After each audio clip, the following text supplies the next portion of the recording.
Jadi Pak Guntur, kodenya apa Pak Guntur? GTR. GTR. Oh, GTR ya, kayak Ya. mobil. Nah itu. Oke. Lihat pendidikannya S1 Teknik Informatika Universitas Telkom. Dulunya STT Telkom ya. Ya. STT Telkom, ya ini juga satu institusi dengan saya. Saya juga lulus sama dengan beliau. Yang kedua di ITB, S2 Sistem Informasi. Ini Ya. stay ya Om ya? Stay waktu Stay. itu. Masih sekarang ya? Masih Saya stay. kurang tahu. Tapi setahu saya nggak ada pecahannya gitu. Ya, ya. Ya, yang lulus dari sana masih elektro, masih orang Oke. elektro gitu ya, meskipun Ya, orang ya. komputer science. Nah, ini ya S3-nya luar biasa ya dari Leeds ya, LPDP Mas. LPDP. LPDP. Luar biasa nih ya, computer science, LPDP. Ya, sertifikasi keahliannya ada di business requirement analysis.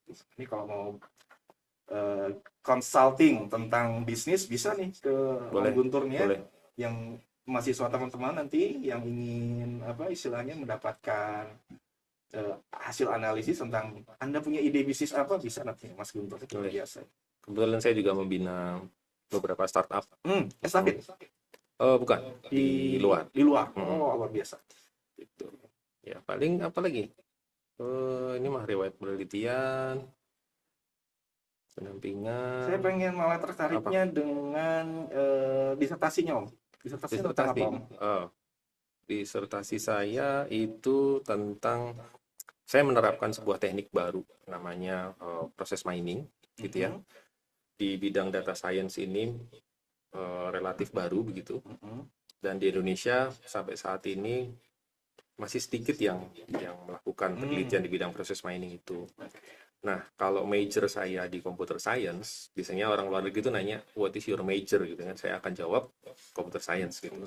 Begitu ditanya minornya apa, nah minor saya di bidang kesehatan. Gitu. Jadi medical data, dan saya menerapkan teknik itu untuk mengidentifikasi trajektori penyakit manusia. Gitu. Nah, trajektori penyakit manusia, berarti penularannya bagaimana atau bukan riwayat. Jadi dari misalnya nih Pak Tafta dari lahir gitu ya, pernah sakit A, sakit B, sakit C. Nah, itu saya bikin trajektorinya dari seorang Pak Tafta gitu ya. Nah, yang saya gunakan waktu itu ya saya cukup beruntung dapat akses data dari rumah sakit se-Inggris. Jadi available se-Inggris. Ya, I'm quite lucky. Jadi dikasih izin 70 juta orang itu, ya saya lihat, saya pegang datanya gitu. Nah, dari situ saya diminta untuk mengidentifikasi kalau untuk satu populasi bisa atau enggak. Apakah metode saya cukup robust untuk melakukan itu. Dan awalnya saya coba dengan data yang kecil dulu, terus saya tambah datanya sampai akhirnya satu populasi dan berhasil. Nah, itu alhamdulillahnya di situ. Nah, jadi ke depan itu mungkin next penelitian saya gitu ya, bahwa setelah saya bisa mengidentifikasi trajektori itu, saya pengen bisa memprediksi. Jadi kayak misalnya Pak Tafta, saya pernah sakit A, B, C. Nanti penyakit D saya berikutnya itu apa? E itu apa? Ya? F itu apa gitu. Mudah-mudahan enggak ya. Sebenarnya mudah-mudahan enggak ya Mas Guntur ya. Semoga ya, semoga enggak. Makanya itu lebih ke warning aja sih, supaya orang menghindari gitu, supaya mengubah pola hidup dan seterusnya. I see. Gitu. Ya, jadi bukan untuk meramal nasib Anda akan meninggal tahun sekian gitu, bukan ya? Enggak. Tapi ada manfaat yang lain sebenarnya. Kalau misalnya ini kita kasih ke pemerintah gitu ya, ini bisa membantu mereka untuk kira-kira saya harus menyediakan obat untuk penyakit ini itu berapa banyak, atau saya harus menyiapkan rumah sakit untuk merawat penyakit ini ke depan itu berapa banyak. Jadi bisa diarahkan ke sana juga. Atau juga kita bisa menyiapkan kebijakan-kebijakan sifatnya lebih preventif ya. That's it. Karena mencegah lebih baik daripada mengobati. Gitu. Oke, terima kasih Pak Guntur. Sesi hari ini sebenarnya kita akan mulai dulu dengan sedikit pemaparan teorinya ya, supaya nanti ketika Pak Guntur menyampaikan apa yang sebenarnya beliau kerjakan dan beberapa pemanfaatan teori graf lainnya dalam menyelesaikan masalah sehari-hari gitu ya, nanti kita semua bisa lebih paham gitu ya arahnya seperti apa. Mungkin Pak Guntur mau mulai menampilkan slide-nya, kita sambil bicara. Teman-teman kalau ada pertanyaan silahkan langsung saja ya, bisa lewat chat. Nanti ya beberapa pertanyaan akan kita coba jawab di pertengahan ya. Mudah-mudahan pertanyaan-pertanyaan nanti itu bisa kejawab semuanya ya. Ya, baik, saya mulai ya teman-teman semua. Terima kasih. Nah, ini slide ini saya dapatkan gitu ya dari teman-teman tim juga yang waktu itu mengajar matematika diskrit. Jadi saya perlu kasih kredit dulu ya ke teman-teman yang sudah membantu saya untuk menyiapkan materi ini. Yang pertama Pak Wahyu Hidayat. Ini saya tulisnya Dr. Chan gitu ya. Andy, bukan? Bukan, Tacan Doktor. Bukan. Kandidat maksudnya ya. Kandidat. Ya, jadi semoga segera selesai. Terima kasih Pak Wahyu kalau memang ikut menyimak juga. Kemudian ada Pak Dr. Heru Nugroho, nah ini sudah doktor. Ini sekarang masih aktif mengajar dengan beliau, gitu ya. Pak Heru Nugroho, ada beberapa materinya yang saya sudah minta izin ke beliau untuk saya pakai. Kemudian ya saya sendiri, begitu ya. Nah, sebelum saya mulai gitu ya, saya pengen tahu dulu nih dari teman-teman semua yang ada di Zoom ini gitu ya. Boleh dong kita buka kolom chatnya. Pertanyaan saya adalah, apa aplikasi peta yang sering teman-teman pakai? Nah, yuk kita kasih waktu berapa nih? 30 detik atau 60 detik gitu untuk teman-teman ngetik jawabannya. Silahkan di kolom chat. Menarik ya. Saya pernah ingat suatu kasus Om Guntur. Pengguna iPhone tersesat di gurun selama beberapa hari di Australia, 3 hari kalau nggak salah. Karena mengikuti peta dari iPhone. Apple Maps itu. Apple Map. Dan itu dijadikan oleh Samsung sebagai materi untuk advertising mereka. Advertising. Dan selalu menang ya. Oke, sudah adakah yang... Bapak punten di sini nggak ada fitur chat. Waduh, wah kayaknya nih kita kurangin dibayarnya. Padahal saya udah minta workshop atau Oke deh, ya sudah baik. Mohon maaf ya teman-teman, interaksi kita jadi terbatas karena fiturnya nggak ada. Ya sudah nggak apa-apa, tetap kita lanjutkan ya. Nah, kenapa kok saya menanyakan tentang aplikasi peta begitu ya? Karena ini terkait dengan slide saya yang berikutnya gitu ya. Coba minta tolong berikutnya. Nah, di aplikasi peta, saya ambil contoh Google Maps ya. Karena yang Apple katanya tadi masih kurang reliable. Makanya saya ambil yang Google. Nah, di Google Maps ini saya membuka sebuah peta. Kalau dilihat dari gambarnya, ini juga sebenarnya bahan tebak-tebakan saya sama mahasiswa juga ini. Tapi karena nggak ada kolom chat ya sudah. Ini peta Jawa Tengah, teman-teman ya. Karena di situ bisa terlihat ada kota Semarang di situ, ya, ibu kotanya Jawa Tengah. Nah, di Jawa Tengah ini ada beberapa kota gitu ya, dan kota ini saling terhubung dengan jalan raya, gitu kan ya? Melalui jalan raya. Melalui jalan raya. Nah, kita bisa membuat penggambaran yang lebih sederhana, gitu ya. Kita bisa buat dalam bentuk graf, gitu ya, karena kita belajar graf. Kita bisa sederhanakan peta ini ke dalam sebuah graf, gitu ya. Coba di next. Nah, kita akan coba lihat bagaimana graf ini kita overlay di atas sebuah peta, gitu ya. Jadi di sini kita gambarkan kota itu adalah satu titik. Kemudian jalan yang menghubungkan antar kota itu kita buat dalam bentuk garis, gitu. Nah, sehingga ini adalah representasi graf dari peta kota-kota yang ada di Jawa Tengah, gitu ya. Coba kita next. Nah, ini ya. Jadi graf ini kita gunakan untuk merepresentasikan objek-objek diskrit, karena matematika diskrit ya. Matematika diskrit. Oke, matematika diskrit. Kalkulus. Nah, bukan kalkulus. Nah, kalkulus itu ada lagi singkatannya. Oh, Kalau aku lulus. saya trauma kalau kalkulus. Oke. Nah, jadi kita bisa gunakan graf untuk merepresentasikan objek diskrit ya, bukan yang continuous. Bukan yang continuous. Continuous itu ada unsur waktu di sana.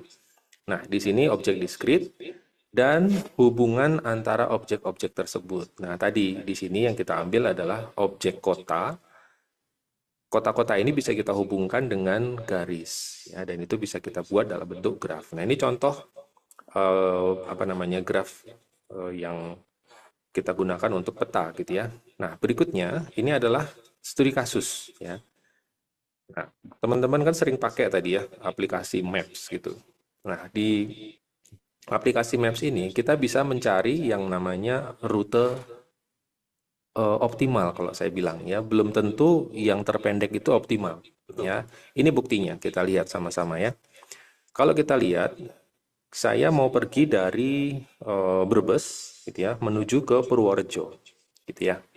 Nah, di sini Google bisa menawarkan ada 3 pilihan jalur, ya gitu. Nah, yang paling cepat itu adalah 4 jam 42 menit, ya, yang warnanya biru agak strong, ya, biru tua gitu. Nah, kemudian ada pilihan lagi di bawahnya lebih lama, 4 jam 46 menit, jaraknya juga lebih panjang gitu ya. 300 berapa? 8 gitu. Nah, yang di bawahnya lagi ini menarik, ya. Dengan jarak yang lebih pendek, hanya 261 kilo, tapi waktunya lebih lama. Ya, hampir 5 jam kan? Ya. Gitu. Nah, artinya ada apa namanya ya? Cost, ya. Ada cost yang dimasukkan di dalam gambar ini bahwa pilihan itu akan tetap kita yang memutuskan sebagai pengguna. Kita mau ambil jalur yang paling cepat atau memang ngambil jalur yang paling optimal. Makanya optimal itu tiap orang pasti akan berbeda gitu. Karena bisa saja aku mau mampir dulu ke sini misalnya gitu. Sehingga saya akan ambil jalur yang itu gitu. Dan Nah, kadang ada trade off ya Om ya. Pilih ada waktu trade-off. atau biaya. Ya, Ya. mau lewat tol atau enggak gitu kan. Nah, gitu. Oke, nah kalau teman-teman lihat di sini, pertanyaannya adalah bagaimana Google Maps menentukan rute terpendek atau rute tercepat gitu ya. Nah, di sini satu lagi harusnya pertanyaannya, rute yang optimal gitu ya harusnya. Nah, bagaimana Google bekerja gitu. Nah, Google itu mengimplementasikan yang namanya teori graf di sini gitu. Nah, jadi nanti sebelum kita lebih jauh gitu ya melihat teori graf ini, kita akan belajar sejarahnya dulu. Nah, gitu ya. Sejarah. Sejarah. Oke. Sejarahnya adalah dari sini. Nah, tahun 1736, setengah 6 sore ini kayaknya. Bukan ya? 1700 itu, bukan 17, bukan setengah 6 sore. Nah, jadi Rusia ya. ini di zamannya Pak D kita itu si Leonhard Euler itu, ya. Euler. Euler bacanya ya, bukan Euler ya, bukan. Euler. Nah, di zamannya Euler itu belum ada Rusia kalau nggak salah. Jadi namanya masih Prusia. Rusia. Ya, dan kotanya namanya Königsberg. Nah, sekarang itu jadi Kaliningrad ya di Rusia. Nah, jembatan ini masih ada. Cuman sudah berkurang karena pemerintah kotanya mau efisiensi dan seterusnya. Jadi sejarah padahal ya. Awalnya dari sini ya, di kota Königsberg itu dia ada 7 buah jembatan yang menghubungkan 3 pulau sebenarnya ya. Jadi kalau di gambar itu di bawah ya, itu ada pulau A. Nah, pulau A itu adalah pulau Cape Cod. Ya, waktu itu ngomongnya Cape Cod, ada K di tengah situ. Dan yang B sebelah kanannya itu adalah pulau Lomze gitu. Nah, terus 2 pulau ini juga terhubung ke daratan utamanya Prusia. Jadi yang C yang atas sama yang B gitu. Nah, jadi ceritanya ada seorang tukang pos gitu ya. Dia tugasnya setiap hari adalah ngantar surat. Kan zaman dulu masih belum ada WhatsApp ya. Jadi masih pakai surat gitu. Orang harus keliling. Nah, si tukang pos ini berusaha untuk gimana caranya supaya saya bisa menggunakan waktu saya seefisien mungkin gitu. Akhirnya dia mencoba gitu ya, berangkat dari satu titik, pokoknya target saya gimana caranya bisa ngelewatin jembatan itu cukup 1 kali. Tapi surat keantar semua ke semua pulau ini gitu. Nah, dia coba gitu ya, nggak nemu gitu. Nah, terus ketemulah si tukang pos ini sama Pak Euler ini yang lagi gabut gitu dia. Gabut dia. Makanya kan dia matematikawan kan, tadi saya bilang matematika itu makin tekun makin tidak karuan. Jadi dalam ketidakkaruannya dia itu ketemulah sama si tukang pos ini. Terus si tukang pos ini curhat sama Euler. Lu bisa bantu gua nggak? Gitu. Nah, Gratis. ya dong, waktu itu gitu ya. Terus Eulernya ngambil tantangan itu. Nah, I see. dan inilah salah satu apa namanya ya, di bidang penelitian itu bahwa kita bisa meneliti dengan hasil yang negatif. Artinya hasilnya tuh impossible, nggak ketemu gitu. Jadi kadang orang melakukan riset tuh harus harus ada hasilnya. Nah, kalau ini ada hasilnya tapi negatif gitu. Hipotesanya tidak terbukti. Tidak terbukti gitu. Nah, kan membuktikan bahwa ini nggak mungkin gitu. Nah, sebenarnya itu juga sah-sah aja orang melakukan penelitian seperti itu. Sehingga Euler ini terkenal sekali. Contoh, kalau misalnya orang melakukan penelitian terus gagal, itu bukan kegagalan sebenarnya. Tapi dia ingin membuktikan bahwa ada sesuatu yang tidak mungkin untuk dilakukan. Dan itu sah gitu untuk ilmu pengetahuan. Nah, jadi si Euler itu membuktikan bahwa ini impossible. Kasus ini nggak bisa gitu. Nah, berikutnya dia menunjukkan apa yang membuat dia impossible gitu. Nah, nanti ada materinya gitu. Kaitannya Ada di dengan belakang. graf, dia merepresentasikan apa itu di sebelah kanan itu? Nah, itu dia.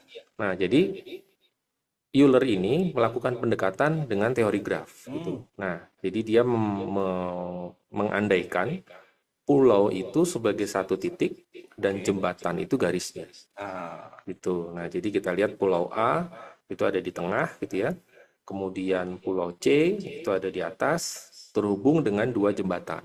Nah, makanya kita tarik dua garis gitu. Nah, kemudian demikian pula yang A ke B itu ada jembatan dua, kemudian dari A ke D itu satu, dari C ke D satu, dari B ke D juga satu. Nah, saya coba mungkin teman-teman tertantang mau nyobain gitu ya, boleh pakai jarinya gitu dijalanin ya di layar monitor masing-masing, mulai dari titik A, terus dicoba melewatin jembatan itu satu kali dan kembali lagi ke titik A. Saya kasih waktu sekitar 20 detik lah gitu ya. Dicobain deh jarinya dijalanin di monitor gitu ya. Gitu-gitu. Syaratnya tadi apa, Om? Hanya boleh melewati jembatan Satu kali. Satu jembatan hanya boleh dilewati satu kali. Itu artinya satu garis atau satu kurva itu hanya boleh dilewati satu kali. Tapi semua titik harus terlewati dan kembali ke titik A. Sirkuit ya, Om ya? Soalnya kan tukang posnya harus pulang lagi kan. Gitu. Jadi mulai dari A kembali ke A. Sebenarnya mulai dari mana aja boleh ya, Om? Boleh sih, asal dia kembali ke titik yang awalnya gitu. Coba. Yuk.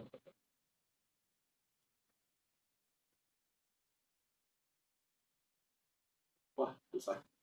Emang nggak bisa ya? Matematikawan gitu ya. Ya memang terbukti ya, nggak mungkin gitu. Nah, nanti apa yang membuatnya itu tidak mungkin sebenarnya dengan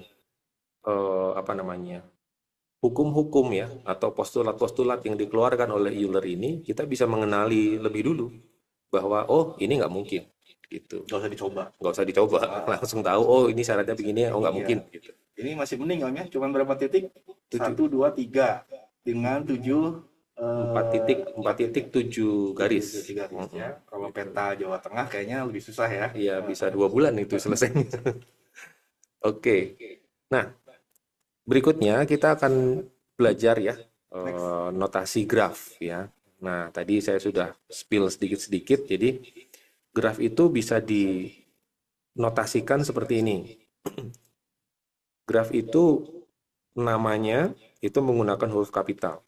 Ya. Nah, mungkin kenapa kok pakai huruf kapital? Kok mirip sama himpunan gitu ya? Iya. Dan ternyata memang iya gitu. Oh, kita representasikan menggunakan himpunan gitu ya. Makanya dia hurufnya kapital. Terus ada tanda sama dengan, kemudian ada kurung kurawal untuk menuliskan elemen-elemennya. Mirip ya sama himpunan. Nah, itu contoh yang atas itu untuk G1 ya, graf yang pertama. Jadi V itu adalah vertex ya. Vertex itu adalah titiknya ya. Vertex atau vertis, Om? Itu dua hal yang sama. Sama. Nah, kalau ada juga yang menyebutkan dia sebagai nodes. Ya. Nah, itu Kalau kita mah titik weh, Titik aja lah, ya gampang. titik atau dot gitu ya, atau noktah gitu ya, Noktah, kayaknya waduh. terlalu ini banget, Sinetron terlalu, dong. terlalu kuno banget gitu ya. Nah, jadi V itu adalah vertex, kemudian E itu adalah edge. Age. Nah, edge itu menuliskannya juga seperti itu, ya, Himpunan. seperti himpunan, tapi dengan elemen yang berpasangan. Ya, jadi anggota Gitu. himpunannya adalah pasangan titik-titik ujungnya ya. Mm-mm. Jadi garis itu menghubungkan dua titik. Gitu. Nah, makanya anggotanya adalah yang E itu 1,2 itu karena garis itu menghubungkan titik 1 dan titik 2. Gitu. Makanya 1,2. Terus yang 1/3 itu juga sama, 1,3 dan seterusnya. Nah, itu untuk yang notasi yang G1 gitu ya. Nah, untuk yang G2, G berapa sih itu? 3 ya. Nah, G3 sama, itu vertexnya juga ada 4 ya. Vertex 1, 2, 3, 4. Nah, di sini dia juga menggunakan titik berpasangan untuk yang edge-nya. Nah, jadi E itu kurung kerawal, kemudian 1,2, 2,3, dan seterusnya. Nah, yang menarik adalah itu di sebelah paling kanan, itu kan ada yang bentuknya lingkaran ya, kayak ring seperti itu ya, nah, atau loop ya. Jadi titik itu mulai dari 3 dan kembali lagi ke 3. Nah, menuliskannya adalah tetap 3,3 gitu, karena titiknya di 3, mulai dari situ, kembali lagi ke 3. Kemudian ada juga yang menarik, yaitu menghubungkan 1 dengan 3. Itu kan ada 2 jalur ya, kayak tadi ada 2 jembatan. Nah, pasangan angka 1,3 dan juga 3,4 itu ditulisnya 2 kali. Ya, padahal di teori himpunan seharusnya cuma 1 kali Ada tulisnya. 1 kan? Iya. Nah, jadi kita menggunakan konsep teori himpunan untuk menggambarkan graf. Iya. Gitu ceritanya. 1,3 itu nggak bisa dibedakan yang mana ya sebenarnya ya. Mm-mm. Ya. Sebenarnya Tapi dalam teori himpunan nggak boleh. nggak harusnya. boleh gitu. Tapi di sini dipakai ya. Betul. Kayak ini ada jembatan A sama jembatan B gitu kan. Nah, sebenarnya sama-sama menghubungkan titik yang sama gitu, tapi kan beda jembatannya gitu. Oke, nah ini untuk notasi graf. Ya, jadi semoga teman-teman bisa menerima di sini. Ada vertex, ada edge.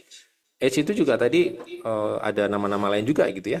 Ada edge, kalau di kita mah judulnya apa? Sisi. Sisi gitu ya, atau mau garis gitu ya, itu juga boleh. Atau jalur juga sama aja, nggak apa-apa. Yang penting kita mengarahkan ke ya itu garisnya yang menghubungkan dua titik Garis atau tadi. kurva itu ya. Atau kurva, betul. Nah, berikutnya adalah jenis-jenisnya. Ya, setelah kita tahu notasinya seperti itu, nah graf itu ada jenis-jenisnya. Nah, ini yang sederhana ya seperti itu ya. Sebelah kiri ya. Sebelah kiri ya. Dia simple, artinya satu garis hanya terhubung ke 2 titik gitu ya. Atau titik-titik itu hanya terhubung dengan satu garis lah gitu. Nah, begitu kita ke kanan yang tidak sederhana, nah itu sudah mulai ada yang double-double tuh ya, yang namanya ganda atau multigraf. Jadi ada titik yang dihubungkan dengan 2 garis atau bahkan lebih begitu. Nah, kemudian yang bawah adalah yang semu. Nah, di sini syaratnya adalah dia ada loop. Gitu, makanya dikasih nama pseudograph. Ya, itu bacanya pseudo ya. P-nya ditinggal aja. Ya, cara bacanya P-nya jangan diikut-ikutin ya. Biar tahu kalau kita orang teknik gitu ya. Nanti kalau ini gambar apa? Pseudo, alah itu udah kayaknya bukan orang teknik gitu ya. Nah, terus berikutnya itu ada jenis lain lagi ya. Yang pertama adalah yang tidak berarah, yang G1. Kemudian yang G2 itu berarah. Ya, nah, berarah itu ciri-cirinya, nah, teman-teman bisa lihat ya, di situ ada panahnya, arah panahnya. Ya. Nah, jadi yang tak berarah itu hanya garis polos, yang berarah itu ada arah panahnya. Oh, menarik Gitu. ini ya. Nah, jadi ini yang menentukan untuk lalu lintas ya. Ada yang jalan satu arah, ada yang boleh 2 arah. Nah, ada juga relasi hubungan satu arah. Cinta yang tak bertepuk sebelah tangan. yang Oh, cinta bertepuk sebelah sebelah tangan. tangan. Nah, itu Itu ya juga bisa artinya. digambarkan dengan graf Oke, gitu ya. jadi kalau yang ini bertepuk sebelah tangan, yang ini enggak, yang itu bertepuk sebelah tangan gitu, artinya pacarnya banyak gitu. Wah, itu mengerikan kayaknya ya. Kalau pacarnya banyak gitu ya. Oke, tapi bisa dibawa ke graf juga kan gitu ya. Sama mirip dengan orang tua dan anak. Hmm, Ya, jadi seorang orang tua itu ada anaknya, tapi anak tidak bisa menjadi orang tua dari orang tuanya gitu. ya, Itu graf yang betul, searah betul. gitu.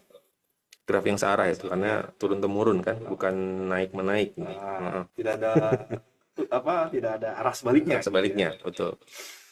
Oke, kemudian nah ini yang lebih dekat ke yang tadi kasusnya Google Maps tadi, Ya, yang bobot jalur ya. optimal ya. Nah, ini ada bobot teman-teman.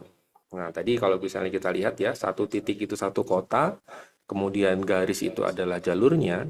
Nah, jalur itu bisa kita kasih bobot gitu. Oh, oke. Misalnya di sini ada angka 10, 12, 8 dan seterusnya. Nah, bobot ini bisa macam-macam ya, teman-teman ya. Bisa misalnya jarak Cara ya, 10 km, 12 km gitu. Atau ongkos tol misalnya. ya, Nah, ini 10.000, 12.000, 8.000 gitu ya. Atau mungkin apa namanya? waktu, Waktu bisa gitu ya. Atau mungkin bensin, bensin, kecepatan maksimal misalnya ya, gitu ya. Nah, banyak sekali itu ya. banyak sekali bisa kita taruh di situ tergantung kasusnya. Itu. Nah, jadi graf mengakomodir hal tersebut. Jadi teman-teman bisa naruh bobot di sana. Oke. Satu pertanyaan, Om. Ya, Satu sisi ini bisa multiple weight nggak? multiple width Weight. gimana Jadi maksudnya? misalkan Oh, A dengan weight. E itu bobotnya bisa banyak nggak? Bisa, Misalkan 10 sama 2 sama 5 misalnya. bisa. 10 itu biayanya, Mhm. 2 itu waktu tempuhnya, 8 itu misalkan bensinnya. Bensinnya. Bisa, Bisa bisa, ya? bisa. Oh. Jadi nanti teman-teman bisa pilih gitu ya, mau faktor mana yang diambil. Kayak tadi yang Google Maps sampaikan ya, mau lewat jalur yang ini, jalurnya panjang, tapi lebih cepat dibanding yang tadi jalurnya pendek tapi lebih lama misalnya gitu. Nah, tugasnya Google adalah dia menggambarkan semua kemungkinannya dan itu ditunjukkan ke kita gitu kan. Artinya dia sudah menggunakan multiple weight itu tadi gitu. Termasuk nanti kalau ada kemacetan, ada jalan ditutup gitu kan. Nah, itu juga dimasukkan juga di Google Maps-nya dan kita terbantu dengan itu gitu. Begitu teman-teman ya. Oke, yang berikutnya. Nah, ini sampai mana tadi kita ya, Pak ya? Bobot sudah. Yang berikutnya kita langsung ke Derajat, yang kardinalitas. derajat ya. Nah, iya. Sebentar. Yang ke tetanggaan dulu. Oke. Boleh. Ya, boleh ya. Kita jalan pelan-pelan. Nanti nyampe derajat juga. Nah, ini juga salah satu hal ya yang harus kita ketahui bahwa ada yang namanya relasi ketetanggaan gitu ya. Supaya kita tahu bahwa apakah titik-titik ini bisa kita lalui atau tidak gitu. Makanya kita harus tahu, kita harus mendefinisikan dulu ketetanggaannya atau dalam bahasa kerennya adjacency gitu ya. Nah, simpul 1 itu bertetangga dengan simpul 2 dan 3. Artinya apa? Dia ada garis yang menghubungkan. Itu satu kedua berarti dia bertetangga. Satu ketiga itu bertetangga. Tapi tidak yang 1 ke 4. 1 ke 4 tidak ada edge-nya ya, tidak ada sisinya. Tidak terhubung berarti bukan tetangga gitu. Jadi definisinya terhubung langsung ya, Terhubung tidak langsung. melalui titik yang lain. Betul. Ya, dia terhubung langsung. Dan tetangga itu langsung yang terdekat, Pak. Kalau yang jauh itu namanya main ya. Main ke kompleks sebelah gitu ya. Itu bukan tetangga lagi ya. Tetangga tuh ya yang deket-deket aja Deket-deket gitu. aja, satu jalan ya. Satu jalan gitu. Nah, yang di bawah itu ada satu simpul yang dia terpisah dari yang lain-lainnya Oh, gitu ya. yang nomor Nah, 5 ya. nomor 5 itu dia kasihan. Nah, kalau di graf itu namanya isolated. Jadi titik itu terisolasi, dia nggak terhubung kemana-mana gitu. Makanya dia nggak punya tetangga, kasihan sebenarnya. Gitu ya. Oke. Ada seperti itu ya. Maksudnya saya selama ini berpikir bahwa graf itu nggak ada yang seperti ini. Ternyata ada ya. Ada. Dan ini pun masih dianggap sebagai graf, meskipun dia tidak terhubung. Gitu. Jadi kita gambar titik-titik-titik aja nggak ada edge-nya itu tetap graf ya? Tetap graf, Oh, tapi ada namanya graf kosong. graf kosong. Nah, nanti ada di situ. Oke, kita next dulu. Sorry. Nah, tadi bertetangga, nah sekarang bersisian. Persisnya. Insidensi. Nah, ini sudah melibatkan sisinya. Jadi yang tadi sudut pandangnya adalah titik, yang ini sudut pandangnya adalah garisnya gitu. Nah, sisi 2, 3 ya, garis yang horizontal ya, 2, 3 itu dia bersisian dengan dua simpul, yaitu simpul 2 dan 3. Yang terhubung saja dengan garis itu. Ya. Itu. Makanya 1 itu tidak bersisian dengan sisi 2, 3 karena tidak terhubung. Itu. Nah, sisi 2, 4 yang miring ya sebelah kiri bawah itu bersisian dengan simpul 2 dan simpul 4. Gitu. Nah, sisi 1, 2 itu tidak bersisian dengan simpul 4 ya tadi karena memang tidak terhubung langsung gitu. Ya. Nah, itu bersisian. Persisian, simpul dengan simpul ya. Nah, berikutnya Oh, maaf, sisi dengan sisi. Maaf. sisi dengan sisi ya, sisi dengan sisi betul. Nah, berikutnya ini yang tadi ya, isolated tadi. Ya, jadi 5 itu adalah simpul yang terpencil. Nah, ini seringkali kita gambarkan kalau misalnya ada sebuah desa yang terputus jalurnya karena jembatan putus atau tanah longsor atau apa. Nah, itu biasanya tim digambar dulu ke graf ya bahwa oh titik ini terisolasi. Nah, nanti dari peta gimana kita bisa tempuh menuju ke jalur 5, ke titik 5 ini mau lewat jalur 1, jalur 3 atau jalur 4 gitu untuk kita bikin. Kita tembus jalurnya begitu. Nah, ini biasanya dipakai oleh teman-teman yang menanggulangi bencana ya, itu untuk mengirimkan bantuan dan seterusnya. Nah, harus mendefinisikan dulu mana yang terisolasi. Nah, berikutnya tadi yang pertanyaannya Pak Tafta tadi. Oh, ada ya? Ada. Jadi graf nggak ada garisnya, cuma titik-titik doang. Namanya graf kosong gitu atau null graf. Bintang di langit itu itu graf kosong. Karena nggak ada garisnya. Ya, terus orang Yunani berimajinasi. Berimajinasi, Ya, dikasih di dalam garis-garis. konstelasi. Itu ada yang rasi apa gitu kan. Sampai sekarang saya nggak paham tuh. Lihat langit itu kok kayaknya sama semua gitu ya. Sama. Ya itu tadi. Makin tekun makin tidak karuan. Oke, jangan terlalu tekun ya teman-teman. Nanti tidak karuan. Nah, kita masuk ke derajat tadi yang sempat disampaikan sama Pak Tafta ya. Nah, derajat itu sebenarnya kita menghitung jumlah sisi yang bersisian dengan simpul itu. Ya, makanya tadi kita harus tahu dulu bersisian atau insidensi itu apa gitu ya, sehingga kita tahu yang namanya derajat atau degree. Nah, kita lihat yang G1 teman-teman. Nah, untuk menuliskan degree itu kita pakai simbol D.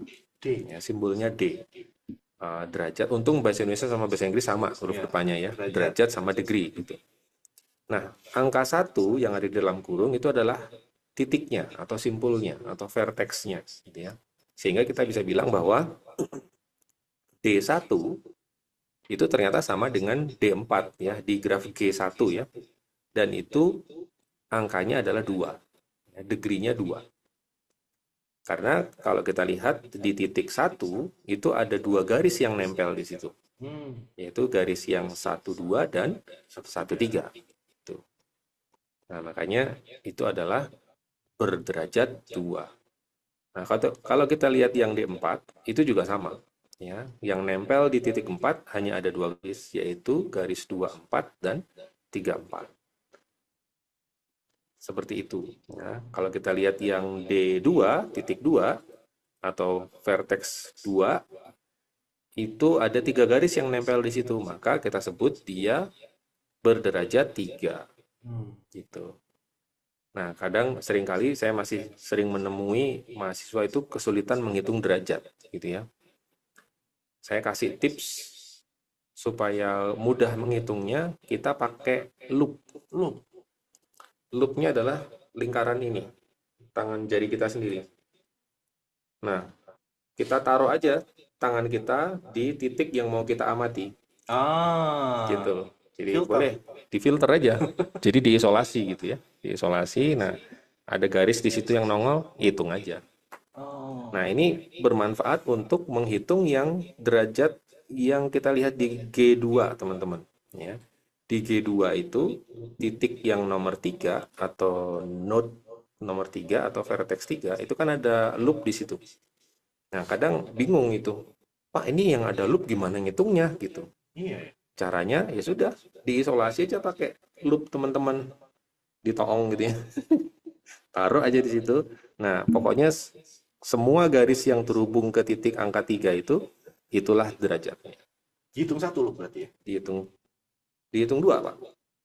Ini graf 3 yang D3, yang G2 ya, G2 paling bawah ya. G2 derajat sisi 3 itu 4. 4. Wow. Hmm, Oh, berarti yang tidak berarah ini kalau ada loop dia dihitung 2. dihitung 2. Oh, iya iya iya. Gitu. Ini untuk yang tidak berarah, betul. Caranya gitu. Jadi diisolasi aja pakai loop kita. Nah, selama dia nempel di titik itu, dihitung aja garisnya. Menarik sekali tekniknya nih. Nggak ada di buku teori loh. Memang nggak ada. Nggak ada Gimana ya? jelasin ini? Di Gitu buku ya. sekaum nggak ada itu di buku sekaum. Nah, demikian yang G3 ya. G3 ini juga graf ya, meskipun ada titik 5 yang tidak terhubung. Nah, ini kalau mau ngitung derajatnya gimana ya, sama. Dipakai itu Ditoong aja ya. Ada garisnya nggak ada, berarti 0 gitu ya. Iya, iya. Oke, nah itu mungkin membantu ya buat teman-teman yang bingung gitu, aduh nanti kalau ada loop gimana ngitungnya gitu. Mungkin sekarang hafal gitu ya, pas assessment lupa gitu kan. Nah, jurusnya adalah ini aja langsung gitu ya. Oke, ini untuk yang graf tidak berarah ya. Nah, berikutnya ini kalau yang graf berarah gitu. Kalau yang graf berarah, teman-teman harus perhatikan juga jalur masuk dan keluar. Gitu. Nah, jadi ada derajat masuk sama derajat keluar. Nah, di sini kita lihat contoh yang titik 1 ya, titik 1. Kalau kita lihat garisnya, ternyata yang menuju atau yang masuk ke titik 1 itu ada 2. Sementara yang keluar itu 1. Gitu. Jadi setiap titik itu punya 2 komponen. Untuk yang graf berarah ya, itu ada 2 komponen. Ada yang masuk sama yang keluar. Gitu. Nah, sama juga. Nanti pada saat ada ringnya, misalnya ada satu ring di titik 3 gitu ya, itu juga nanti dihitungnya keluarnya 1, masuknya 1. Khusus yang ring itu aja. Nah, nanti baru ditambahkan dengan yang garis-garis yang lain. Seperti itu. Jadi Masuknya 1, keluar yang masuk berapa, yang keluar berapa. Tetap dihitung 2 ya? Tetap dihitung. Tapi beda status. Jadi ada yang masuk sama yang keluar. Gitu. Nah, ini derajat ya. Nah, berikutnya ada sebuah lema ya. Apa itu lema ya? Bukan makanan ini apa? Bukan ini? makanan ya. Makanan itu lemang. Lemang. Enak yang dari durian itu, dari Jambi. Nah, lema itu temennya postulat gitu ya. Aduh, ini teman-teman ini bisa tutup ini nih. Oke. Tenang ya, tenang. Saya jelaskan ya. Lema itu dia tidak perlu dibuktikan untuk diterima sebagai sebuah panduan. Tidak perlu dibuktikan, asumsi berarti. Asumsi, tapi kita nggak perlu ngebuktiin, itu ya memang udah pasti iya gitu. Kayak misalnya matahari terbit dari timur. Ya udah weh gitu. Kita terima aja. Lema itu. Kalau postulat itu harus dibuktikan dulu, baru bisa kita terima. Nah, itu bedanya antara lema dengan postulat. Nah, ini adalah sebuah lema. Jadi jumlah derajat semua simpul pada suatu graf adalah genap. Jumlah derajat semua simpul adalah genap, yaitu 2 kali jumlah sisi pada graf tersebut. Sekalipun itu graf kosong. Kalau graf kosong nggak ada sisinya, Pak. Nggak ada sisinya. Jadi nggak bisa dihitung. Nggak berlaku ya untuk yang kosong. Nah, Untuk sembarang graf G, banyaknya simpul berderajat ganjil itu selalu genap. Oh iya, karena tidak boleh melanggar lemma yang awal ya. Mm-mm. Nah, kesimpulannya sehingga tidak mungkin sebuah graf memiliki simpul berderajat ganjil itu sejumlah ganjil. Jadi titik yang punya derajat ganjil itu nggak mungkin kalau ganjil, Hmm, harus genap. Nah, begitu syarat itu terpenuhi, maka kita bisa menggambar grafnya. Gitu. tidak termasuk graf kosong. Tidak termasuk graf kosong.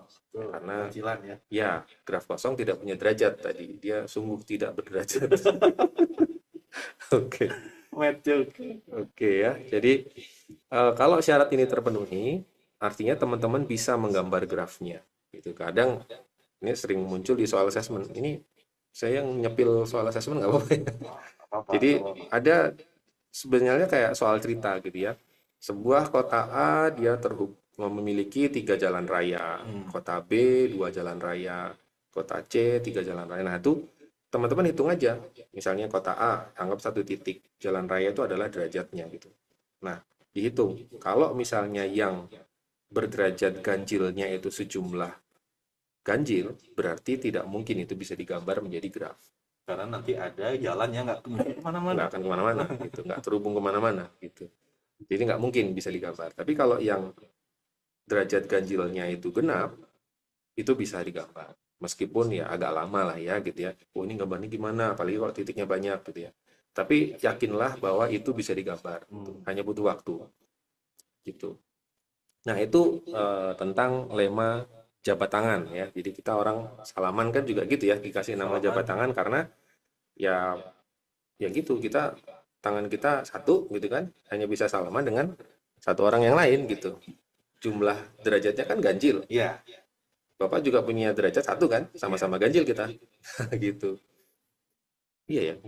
Ini bukan dalam konteks yang lain ya maksudnya. Derajat aja gitu. Derajat. Oke. Nah, itu apa namanya? Teori dari lemma jabat tangan gitu. Oke, mungkin sampai sini ada yang mau bertanya dulu nih, teman-teman. Boleh Oke, kita dipersilakan teman-teman ya. Angkat tangan gitu ya. Acungkan tangan. Di sini ada kan? Acungkan bisa tangan raise ada hand ya? nggak? Misalnya ada ya. Invite, react. Oh, react-nya ada hand gesture-nya. Boleh raise hand dulu atau mau langsung open mic silakan.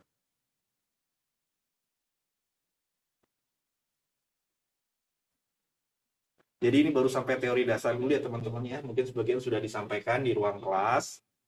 Ya, jadi tahap awalnya ini adalah kita review sedikit ya sebelum sampai ke bagian bagaimana sebenarnya si graf ini nanti kita pakai untuk menyelesaikan problem-problem yang kita hadapi sehari-hari gitu ya. Itu mungkin sudah cukup jelas bagi rekan-rekan gitu ya. Tidak ada pertanyaan sepertinya. Cukup jelas. Oke. Aman? Lanjut. Baik, kalau kita lanjut, kita langsung loncat ke slide yang ini, Mas.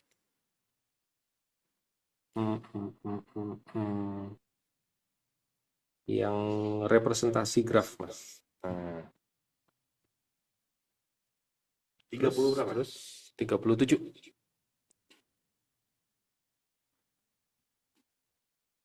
Sedikit lagi. Oh, ini masih panjang ya. Terus.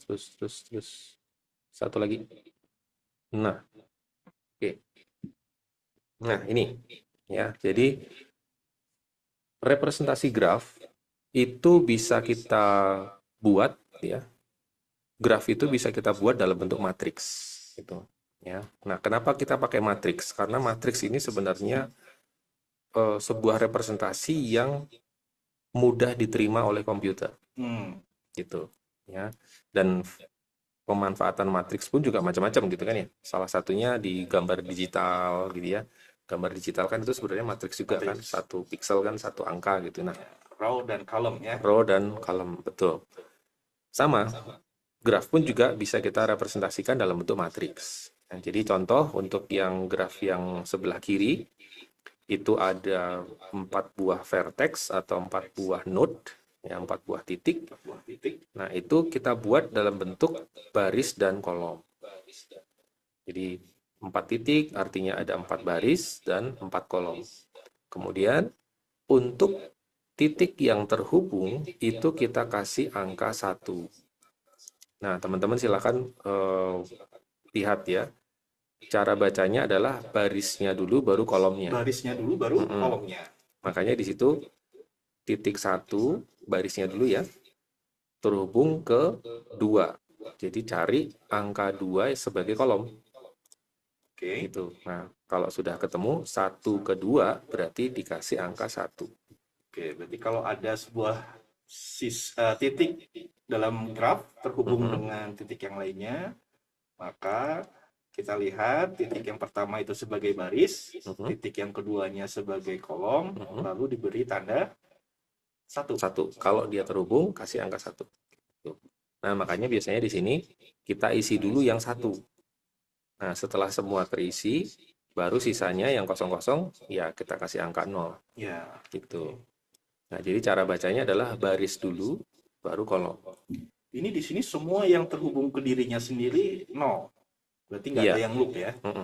Nggak ada yang loop, betul. Nggak ada yang ring ya. Nah, begitu seterusnya, gitu ya. Untuk setiap titik itu diidentifikasi mana saja yang terhubung.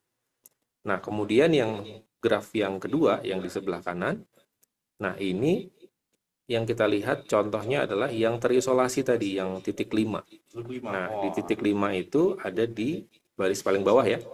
Karena dia tidak terhubung kemana-mana, tidak ada garis yang menghubungkan dia, maka dia nilainya 0 semua. Gitu. Nah, itu contoh adalah bagaimana titik yang terisolasi itu direpresentasikan ke dalam bentuk matriks. Gitu. Pertanyaan, Om. Ya. Kalau berarah gimana, Om? Kalau berarah ada di slide yang berikutnya.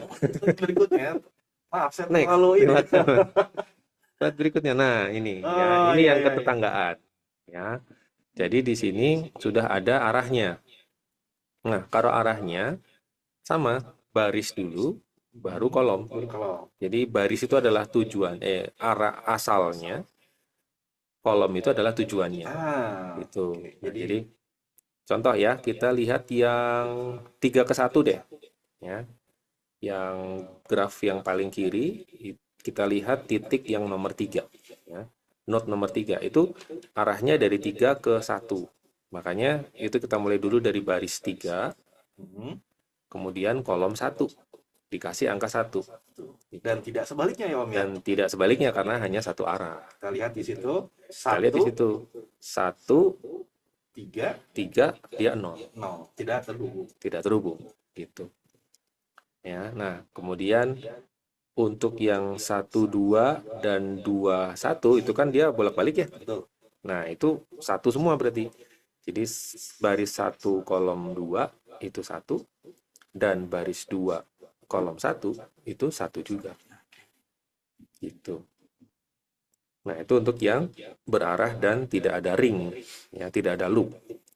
Nah, yang sisi kanan ini ada loop, gitu. Kita lihat yang menarik di titik 3, ya, karena ada loop. Nah, pada saat dia di titik 3, itu kita lihat ya, 3 ke 3 itu nilainya 1. 3 ke 3 nilainya 1. Ya, baris ketiga, kolom ketiga, nilainya 1. Gitu, karena dia ada loop di situ. Mulai dari titik 3 kembali ke titik 3. Itu dia terhubung dengan dirinya sendiri, makanya dikasih angka 1. Gitu. Itu 3, sebentar. Kalau yang 31 ada 2. Nah, 31 isinya 2. Kita lihat itu dia kebetulan tidak berarah ya. Nah, makanya dari 3 ke 1 itu ada 2 titik. Ada 2 sisi. 2 sisi. Ada 2 sisi, makanya di situ ditulis 2. Gitu ya. Jadi kalau ada 2 sisi yang menghubungkan 2 titik yang sama, itu 2 di situ. 2. Jadi jumlah sisinya, jumlah garis yang menghubungkan itu ditulis saja di situ. Terus misalnya nih, kita lihat di 1 sama 3 lagi ya. Misalnya ada garis lagi ya, yang menghubungkan 1 ke 3. Misalnya di tengah-tengah elipsnya itu ya. Nah, berarti di situ nanti isinya 3. Karena ada 3 garis yang menghubungkan. Misalnya. Ini bentuknya mirip cermin ya Om ya. Artinya yang garis diagonal itu akan selalu menjadi cermin. Apakah begitu? Diagonal akan selalu menjadi Pada cermin. matriksnya, maaf. Yang mana nih? Yang Misalkan di graf yang pertama ya Om ya. Mhm. 2 1 ya kalau dibalik 1 2 gitu ya. Oh iya. Mhm. Ya, Ya. jadi sebenarnya kita cuma perlu mengisi setengahnya aja udah beres atau gimana Om? Bisa Enggak sih. juga. Bisa sih. Ya. Kalau dia terhubung Tapi saya nggak yakin itu enggak juga sih. Enggak juga. Enggak. yang berarah nggak ini ya? Yang Saya lihat berarah yang enggak. berarah nggak? Yang berarah tidak. Iya. Karena ada arahnya tergantung 34 itu arahnya. dengan 43 tidak sama. Betul. Ya. Ya 34 dan 43 beda. Oh iya, ya berarti yang bisa dijadiin cermin itu cuma yang nggak berarah berarti ya. Tidak berarah. Cukup Ya. kita selesaikan setengahnya selesai sebenarnya. Tidak berarah itu. Tapi kalau tadi ada yang 2 gitu ya, itu juga nggak bisa cermin kan? Kayak 4 ke 2, Part kedua kemudian beda dengan yang 2 kamu. atau bisa? Oh, diagonalnya begini. Ya. Diagonalnya dari ujung satu-satu. Iya, iya. Iya, benar. Jadi Ya. kalau tidak berarah cukup selesaikan setengahnya saja. Nanti Cukup bisa jadi setengahnya aja. ya, setengah atas. Nanti tinggal di copy paste setengah bawah. Lumayan, menghemat energi 50%. Iya. Jadi Gitu. ingat nih, AI menemukan cara perkalian matriks yang lebih efisien. Betul. Padahal orang udah mikirnya puluhan tahun gitu. Tiba-tiba matriks kaliannya bisa ditemukan lebih efisien lewat AI. Lewat AI. Oke, nah ini berikutnya ya, masih representasi graf ya. Nah, ini masih sama ya. Kalau ini bedanya titik dengan sisi. Kalau yang tadi titik Kalau dengan tadi titik dengan titik. Nah, ini titik dengan sisi. Yaitu yang namanya matriks bersisian. Nah, kalau tadi itu matriks ketetanggaan. Nah, kalau matriks bersisian berarti sisi kita libatkan. Nah, jadi titik terhubung dengan sisi yang mana gitu. Kebetulan di sini sisinya sudah ada namanya. Kita lihat ya, untuk yang titik 1 ya sebagai barisnya ya. Sisinya sebagai kolom. Nah, jadi titik 1 terhubung dengan sisi E1. Ya, E itu edge ya, edge 1. Kemudian titik 1 juga itu berhubungan dengan terhubung atau bersisian dengan sisi E2. Makanya di situ dikasih angka 1. Gitu. Kemudian 1 juga sama ya, terhubung atau bersisian dengan E4. Makanya di situ dikasih angka 1. Nah, kalau tidak ada keterhubungannya, maka kita kasih 0. Jadi cara lain ya, cara lain. Kalau memang grafnya itu ada sisinya dan dikasih nama, artinya teman-teman punya pilihan. Mau direpresentasikan dengan matriks ketetanggaan atau yang bersisian. Atau tergantung perintahnya. Nanti soalnya bilang apa? Gitu. Kalau soalnya bikin yang bersisian, ya jangan dibikin ketetanggaan, malah jadi salah. Gitu. Nah, jadi harus hati-hati. Kata kuncinya adalah sisi. Ya. Kalau bertetangga banyak T-nya, oh berarti titik. Oh, Gitu kan. Bersisian, oh ada kata sisi, berarti pakainya sisi. Pakai Gitu. titik saja. Harus ada sisi. Iya. Jadi ya itulah salah satu clue untuk ngapalin ya. Nah, berikutnya. Nah, ini masih sama ya tentang representasi graf, tapi di sini dalam bentuk list atau daftar gitu ya. Nah, jadi ini contoh lain kita bikin seperti tabel ya. Jadi kita buat ada sebuah tabel 2 kolom ya. Kolom pertama adalah simpul, yang kedua adalah simpul tetangga. Kita lihat judulnya di sini adalah ketetanggaan, berarti banyak T-nya ya, titik gitu. Nah, jadi untuk kolom simpul ya, untuk yang simpul 1 itu di bagian simpul tetangga diisinya 2,3. Kenapa? Karena titik 1 itu bertetangga dengan titik 2 dan titik 3. Makanya gitu ditulis 2,3 itu. 5 sendirian lagi. 5 sendirian lagi dia gitu ya. Jadi nggak ada itu kosong ya. Nah, yang paling rame titik 3 nih ya. Ini mungkin titik 3 ini alun-alun badannya. Jadi 3 itu terhubung ke 1, 2, dan 4. Kalau di media sosial dia influencer berarti ya. Influencer, bener banget. Jadi apa yang dia posting itu banyak di retweet mungkin atau di like gitu ya sama follower-followernya. Nah, untuk yang sebelah kanan itu sama ya, tapi dia berarah. Nah, kalau berarah itu kita lihat ya yang punya apa namanya? Yang punya arahnya gitu ya. Misalnya simpul 1. Simpul 1 itu eh, punya garis menuju ke Simpul 2. Tapi di sini namanya adalah simpul terminal, berarti dia terhubung hanya ke tujuannya saja. Itu. Makanya dia hanya terhubung ke angka 2 karena satu-satunya yang arahnya keluar itu ya cuman garis itu. 2. Ya, yang lainnya masuk kan 2 ke 1, 3 ke 1 gitu. Nah, kita lihat yang simpul nomor 2. Simpul nomor 2 ini arah keluarnya banyak ya. Dia keluar ke 1, keluar ke 3, dan keluar ke 4. Gitu.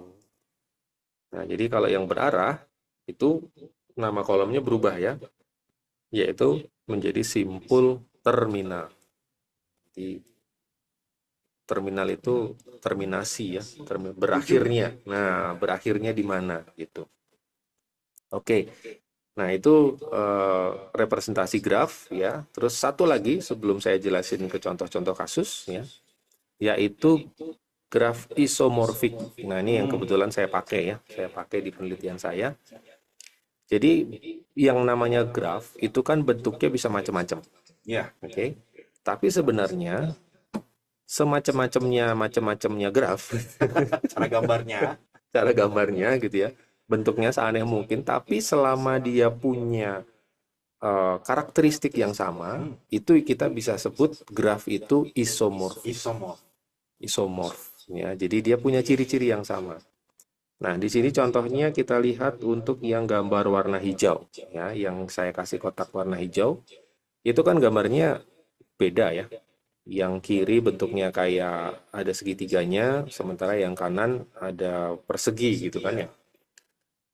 Nah, kita akan coba representasikan kedua graf ini ke dalam bentuk matriks gitu ya. Nah, setelah kita representasikan, ya, ternyata hasilnya sama. Ya, coba kita lihat kita kasih waktu ya sebentar, kira-kira 5 detik gitu ya, untuk melihat kiri kanan. Ya, yang atas itu 01110, yang kanan juga sama ya, 01110. Terus baris kedua 10100.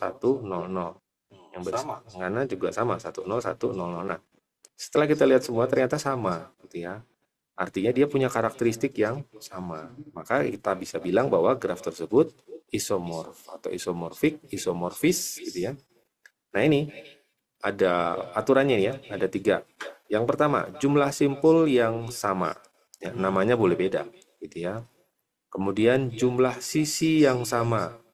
Dan yang ketiga, jumlah simpul yang sama berderajat tertentu. Nah, jadi titik-titiknya punya derajat yang seragam juga gitu.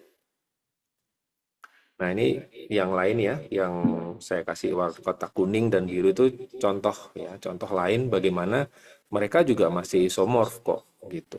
Yang agak ekstrim yang biru ya. Yang sebelah kiri itu kayak bentuknya rapi gitu kan ya. Persegi, yang kanan itu ya begitu gitu ya. Yang kayak deadline ya. Kerjanya deadline. Saling apa namanya? Saling tumpang tindih garisnya gitu. Tapi sebenarnya dia isomorf gitu. Isomorf ya.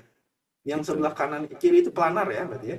Yang kiri itu planar ya, ada istilah lain namanya planar. Yang tumpang tindih saling crossing itu crossing, namanya planar ya. Itu namanya planar. Itu. Kalau yang ditaruh di kuda itu planar. Oh, planar. Beda ya. Beda itu. Okay. Ya, ya. Nah, itu mungkin apa namanya ya? ya pengetahuan dasar ya tentang Tentang graf. graf gitu ya. Nah, yang berikutnya yang mungkin yang ditunggu-tunggu ya, Pak Taftah. Jadi pemanfaatan graf. Nah, yang pertama ya boleh dilihat next Mas. Oh, Nah, ini. Jadi ini ini apa Mas? saya ambil dari sebuah penelitian ya. Ini bagaimana caranya kita menggunakan graf untuk mendeteksi objek dalam sebuah gambar. Nah, Hmm. jadi di sini ada sebuah gambar yang A begitu ya. Ada gambar soang, Soang, karena kita kan di ya, Bojong Soang gitu ya, relate banget ya dengan di kita ya. Bojong Soang. Nah, pertama kali yang dia lakukan adalah dia apa namanya? Nyebarin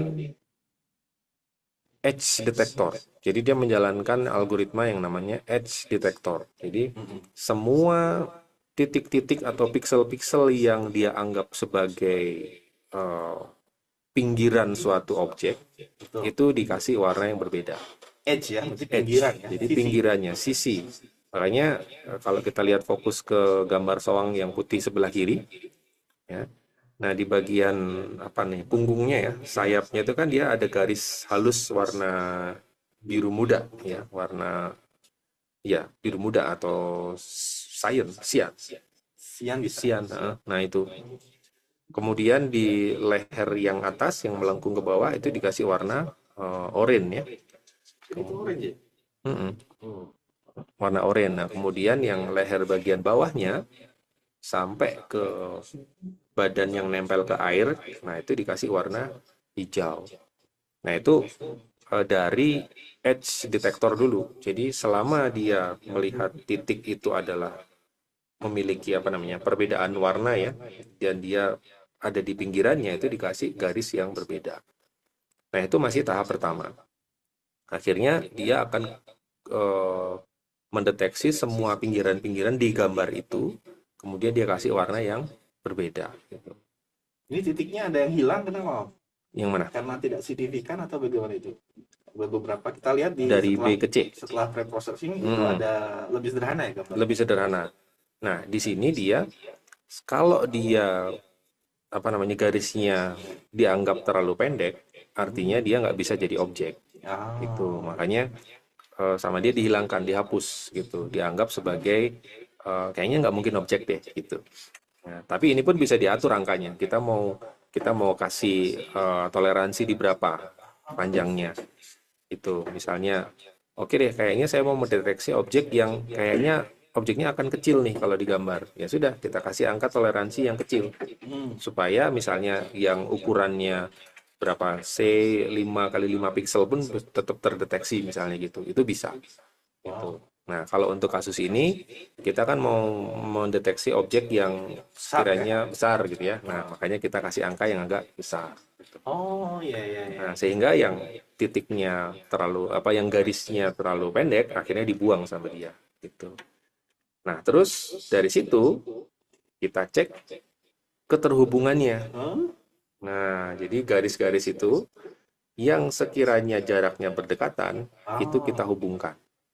Jadi garis biru ketemu garis biru kita hubungkan. Nah, jadi satu garis itu satu node, satu garis jadi satu satu node ya? node Oh, bukan gitu. satu ujung garis menjadi satu node ya, tapi satu Bukan, satu garisnya garis menjadi lah node. yang satu node. Nah, Oh, sehingga kalau ada garis yang berdekatan, kita dianggapnya. bisa bilang bahwa kayaknya ini terhubung deh gitu. Oh, iya iya Nah, iya iya. makanya di sini ada garis warna biru tua dengan warna hijau itu yang terhubung di garisnya, ya, Itulah kenapa biru muda di sudut kiri atas tuh nggak kemana-mana nggak ya? kemana-mana, Ya, tidak gitu. terhubung kemana-mana ya. Dia nggak Agak terhubung jauh kemana-mana, posisinya dari yang betul. lain. Nah, setelah terhubung, barulah kita pertegas lagi, ya, kita pertegas lagi bahwa oh ini sepertinya objek, gitu. Sehingga yang tidak Ah, terhubung kita buang, lebih bersih sih. lagi kan gambarnya yang di E. Iya. Nah, setelah yang E dapat nih sebuah objek yang kita anggap sebagai objek. Kemudian gambar Wow, itu luar kita biasa. petakan lagi ke gambarnya, ternyata benar gitu. Oh, ternyata Dapatlah objeknya. sesuatu yang luar biasa ya. Jadi saya selalu menyangka ini adalah suatu proses yang sangat rumit gitu ya. Oh, berkaitan Ya, dengan wavelet lah atau apakah. Ternyata dengan teori graf, ya. dia menjadi sesuatu yang sangat sederhana ya. Luar biasa. Mhm. Ya, ya. Itu Ya, object detection ya. object detection. Nah ini penelitinya dari Tiongkok ya, namanya Hui Wei, Tahun berapa Cheng ini? Xuan. Ini tahun 2016. 2016. 2016. Ya memang yang namanya teknik pasti ada kelebihan dan ada kekurangannya gitu. Tapi itulah ilmu pengetahuan. Ya, tapi paling enggak kita sudah berani mengusulkan sebuah metode, itu sudah dianggap sebagai kontribusi di ilmu pengetahuan. Nah, jadi nanti di luar sana banyak sekali teknik, teman-teman. Ya, nanti teman-teman akan menemukan teknik-teknik yang lain gitu ya, yang mungkin nggak pakai graf gitu ya. Ada juga yang pakai graf tapi dengan pendekatan yang berbeda. Nah, itulah yang memperkaya itu. Masih sama, masalahnya adalah mendeteksi objek dalam gambar, tapi dengan cara yang berbeda. Nah, nanti teman-teman bisa membandingkan itu, atau malah teman-teman bisa milih gitu ya, mana nih yang sesuai dengan kebutuhan saya.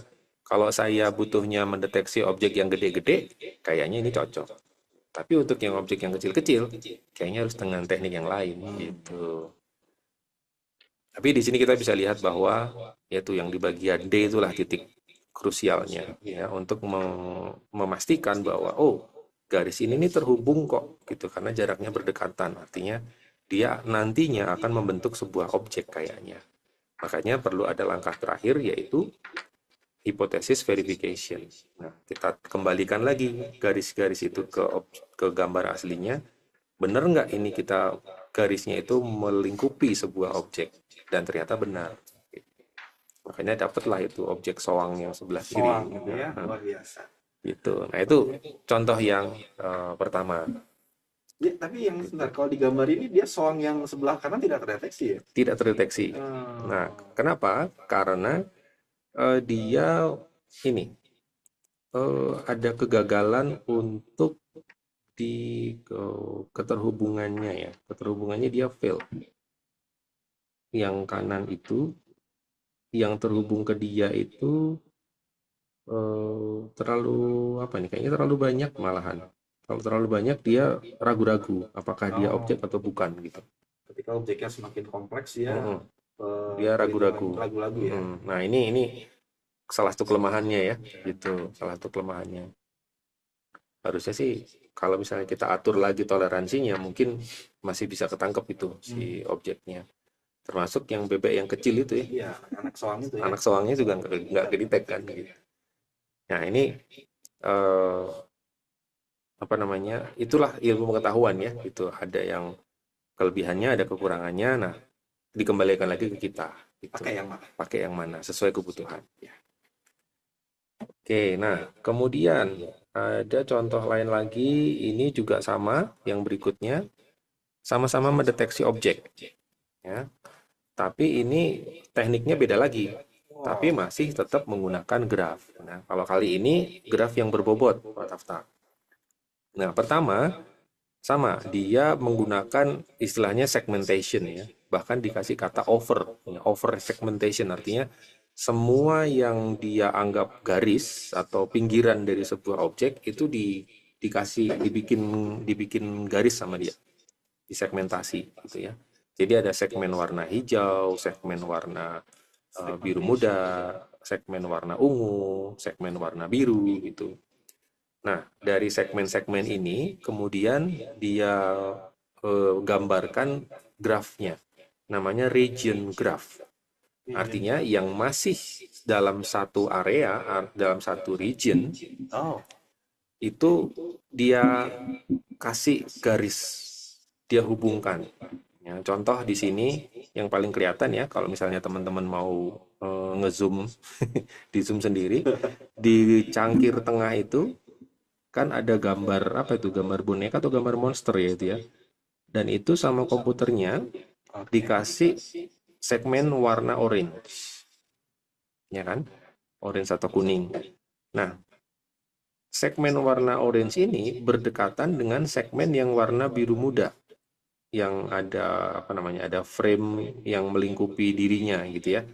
Nah, kita lihat graf di bawahnya. Segmen warna oranye terhubung dengan segmen warna biru muda. Gitu. Nah, demikian pula yang biru muda terhubung dengan segmen warna hijau. Karena di luar segmen yang biru muda, itu ada segmen warna biru ya, hijau muda ya. Seperti itu. Terus yang hijau muda terhubung ke warna hitam, ya mulut cangkirnya. Nah, artinya yang masih satu region itu dihubungkan sama dia. Oke. Gitu. Nah, kemudian masuk dia ke tahap berikutnya, yaitu key point descriptors, gitu ya. Nah, ini dia sudah nyebar titik. Jadi titik-titik itu disebar ke region-region tadi. Kemudian dia hitung dalam satu region itu ada berapa titik. Oh, Nah, semakin banyak titiknya itu semakin yakin bahwa oh ini pasti objek. menyebar Kalau titik ya Om ya? menyebar titik gitu. Makanya ada titik warna hijau sama merah gitu ya. Nah, itu disebar gitu. Pakai namanya SVM. SPM. Nah, Ini ini ilmu sendiri. ada ilmu sendiri gitu ya. Jadi Jadi nggak asal nyebar doang ya? dia sebar, nanti dihitung titiknya gitu ya. Nanti yang dalam satu region itu dihitung. Nah, dia bukan pakai angka banyaknya titik ya, tapi sudah pakai apa namanya rasio. Ya, makanya angkanya 0,0, begini. Gitu. Jadi dalam satu area berapa per berapa gitu. Gitu ya. Jadi nah yang di warna mana? Yang warna hijau itu angkanya tinggi 0,49 gitu. Artinya dia satu objek gitu. Nah, sementara yang di warna biru muda itu dia angkanya minus ya. Kenapa minus? Nah, karena yang biru muda itu dia apa namanya? Dia hanya apa namanya? Nggak ada titik yang bisa nyangkut di situlah istilahnya gitu. Ya. Tapi dia terhubung dengan yang orange. Yang orange angkanya positif gitu. Nah, ini selama dia masih terhubung, itu masih kita anggap sebagai satu objek. Itu ceritanya. Nah, sampai akhirnya di sebelah kanan itu pakai ilmu kontur, gitu ya. Jadi gambarnya dibikin yang apa namanya edge-nya itu warna abu-abu, selain edge itu dihitamkan. Nah, di sini untuk mengisi bobot di garisnya.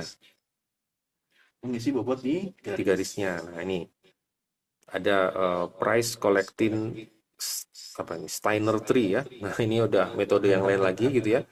Nah, intinya dia ngasih bobot di masing-masing garis yang saling menghubungkan antar lingkaran itu, lingkaran warna-warni itu. Nah, sudah, terus akhirnya diambil bobot yang tinggi gitu ya, dan saling terhubung, dan yang tinggi yang apa namanya tidak terhubung kemana-mana kita potong. Akhirnya kita dapat nih, paling kanan adalah best scoring region-nya. Nah, inilah objek yang kita dapat. Itu berdasarkan dari tadi ya, branch and cut solution tadi. Jadi yang branch-nya nggak terhubung kemana-mana kita potong, kita ambil yang nilainya tinggi gitu. Dapatlah ini si objeknya. Nah, ini penelitian tahun berapa ini? Kita lihat 2011. 2011. Lebih lama lagi. Ya, lebih lama lagi. Jadi penelitian yang lebih lama, caranya banyak, tahapannya banyak gitu ya. Dibandingkan yang 2016 kayaknya lebih sederhana gitu ya. Dapat juga tuh soangnya gitu. Nah, ini contoh yang lain lagi. Ya, apakah ini lebih robust dibanding yang tadi? Robust itu apa? Robust itu lebih kuat, lebih apa namanya ya? Lebih yakin lah gitu ya. Sama lebih tahan banting gitu ya.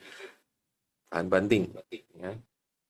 Nah, kalau ini untuk mendeteksi objek yang kecil itu sepertinya bisa, karena ada tahapan tadi ya, dia nyebar key point tadi, titik tadi gitu. Seperti itu. Nah, ini contoh ya, contoh yang berikutnya bagaimana kita mendeteksi objek. Nah, contoh yang berikutnya lagi, ini penelitian saya gitu ya. Nah, ini kita mungkin bukan object detection, tapi paling tidak kita bisa menggunakan graf untuk merepresentasikan sesuatu. Nah, ini bagaimana saya memodelkan trajektori penyakit. Jadi, data yang saya punya itu isinya seperti ini, teman-teman. Yang di sebelah kiri ya. Subject ID itu pasien. Pasien. Nah, itu nomor BPJS lah. Nah, Diagnosis itu kalau di ilmu kedokteran itu penyakit itu dikodekan. Jadi I21 itu penyakit apa, I25 itu penyakit apa gitu. Nah, kemudian ada time. Time itu kemunculannya. Jadi dia si pasien nomor 3 ini dia sakit I21 di 1 Januari 2100. Memang angkanya tahunnya dibikin maju supaya tidak teridentifikasi. Nah, itu salah satu strategi untuk supaya datanya itu aman. Gitu kan, perlindungan data pribadi ya. Nah, kemudian pasien nomor 3 ini juga dia sakit I25 di bulan Maret tanggal 2 gitu. Nah, terus yang pasien nomor 4 dia sama sakit I21 juga di tanggal 21 Februari. Terus kok ternyata sama nih nasibnya kayak yang pasien nomor 3. Sakit I25 juga gitu ya. Tapi agak lama gitu ya. Dia di tanggal 14 Juni. Kalau yang itu Januari ke Maret, ini Februari ke Juni gitu, agak panjang. Nah, ternyata ada pasien nomor 6, nasibnya sama juga gitu ya. Nah, I21, I25 juga. I21, I25 juga. Dia nambah malahan yang ke-6, ada J18 gitu, sebulan berikutnya gitu ya. Nah, data awalnya adalah yang atas ya. Kemudian saya transformasi menjadi ada antecedent dan subsequent. Jadi saya bikin urutan gitu. Jadi dia subjek nomor 3 sakit I21 dilanjutkan dengan I25 tanggal berapa dan tanggal berapa. Jadi tanggal 1 bulan 1 dia kena I21, tanggal 2 bulan Maret dia kena I25. Gitu. Dan ternyata di data yang berikutnya dia kena I25 lagi, dia kena 2 kali. Itu. Jadi I25 tanggal 2 Maret tanggal 12 bulan Mei-nya dia kena lagi I25 lagi gitu. Nah, ini saya transformasi datanya menjadi dalam bentuk seperti ini. Jadi ada subjek ID, ada titik awal, titik tujuan. Kalau tadi bahasanya titik awal dan titik terminal kan tadi ya. Nah, ini saya ingin menunjukkan bahwa ini grafnya harus saya buat berarah. Karena trajektori itu hanya bisa satu arah gitu. Nggak boleh ada loop ya. Nah, karena satu arah, jadi saya buat seperti ini supaya grafnya berarah. Kemudian data ini saya masukkan ke dalam sebuah tools process mining yang namanya Disco. Namanya lucu sih, ajojing gitu ya. Nah, di dalam Disco inilah akhirnya dia yang membantu saya untuk membuat bentuk visualnya seperti ini. Nah, jadi penyakitnya itu adalah sebuah titik atau node atau vertex. Kemudian trajektorinya adalah panahnya ini. Disco nama tools. Nama toolsnya Disco. Gratis om? Gratis. Online. Ada online, ada versi yang download. Gitu. Dan saya kenalan sama yang bikin. Saya dikasih akses untuk bisa mengolah data sampai 100 juta data. Gitu. Enggak, on-premise. Gitu, 100 juta data. Jadi tergantung komputernya, harus kuat. Gitu. Nah, di sini pun juga bisa menggambarkan bobotnya. Ya, jadi ketebalan panah itu menunjukkan dia bobotnya besar. Gitu. Nah, untuk panah yang tipis itu bobotnya kecil gitu. Nah, ini gitu ya. Jadi bagaimana? Coba diulang, yang bobotnya besar, panahnya tebal. Betul. Yang bobotnya kecil, panahnya tipis. Ditambah lagi, kotaknya atau node-nya yang angkanya besar, dia warnanya lebih tua. Sementara yang angkanya kecil, dia warnanya lebih muda, mendekati ke abu-abu gitu. Nah, ini fokus kita langsung ke yang tebal dan yang tua. Gitu ya. Bahwa ini ternyata yang paling sering adalah ini. Dan orang paling sering tuh sakitnya ini sama ini gitu. I20 dan I25. I21 dan I25 tadi. Nah, dari sini secara intuisi sudah mulai tahu ya bahwa orang kalau udah kena I21 kayaknya nanti kena I25 deh gitu. Atau ada resiko untuk ke 25. Bahkan yang kasusnya yang pasien nomor 6 tadi muncul J18 juga gitu. Nah, tapi kan ini baru identifikasi, harus dibuktikan dengan prediksi yang pakai AI tadi gitu. Nah, itu my next project. Nah, saya punya golden standard yang sebelah kiri bawah. Jadi sudah ada peneliti sebelumnya di tahun 2014, dia menggunakan tekniknya sendiri. Nah, kenapa ini saya gunakan sebagai golden standard? Karena dia publish di Nature Yang terkenal. yang terkenal. Itu jurnal nomor satunya di bidang Oh, Nature ya? ilmu pengetahuan, Nature. Nah, dia membuat dengan metode dia, dengan teknik dia, dia menghasilkan gambar seperti ini. Nah, saya coba dengan teknik saya, apakah graf yang saya hasilkan itu isomorf dengan yang dia bikin. Dan ternyata isomorf. Artinya teknik saya itu menghasilkan hal yang sama dengan teknik dia. Oh, luar biasa ya. Nah, artinya diterima dong gitu. Teknik saya diterima dong gitu. Tapi masuk Nature juga? Sayangnya enggak. Sayangnya enggak. Aduh, Saya nggak gimana ya? belum berhasil masuk jurnal terkenal ya. Itu Padahal dia. temennya masuk. Temennya masuk gitu. Ya, itulah. Iya, Nanti kita masuk ke yang lain lagi aja. lumayan itu. Seperti jalan-jalan itu ya, kalau tembus Ya, ya. Oh, bisa kemana-mana. Nah, itu sayangnya enggak gitu. Oke. Artinya di sini saya memanfaatkan graf, teori graf untuk menyelesaikan masalah yang saya hadapi, yaitu trajektori penyakit. Itu. Nah, ini penelitian saya yang saya kerjakan selama saya di Inggris di Leeds itu. Dan ya itu tadi, saya merasa beruntung, saya akhirnya bisa menggunakan data populasi orang Inggris. Jadi saya tahu orang Inggris itu sakitnya apa aja, ya kebiasaan mereka, gaya hidupnya, oh habis diabetes seperti ini, gitu. Ya, itu ketahuan. Nah, saya mau bawa itu ke Indonesia, ya mohon doanya, data. gitu ya, datanya sulit sekali.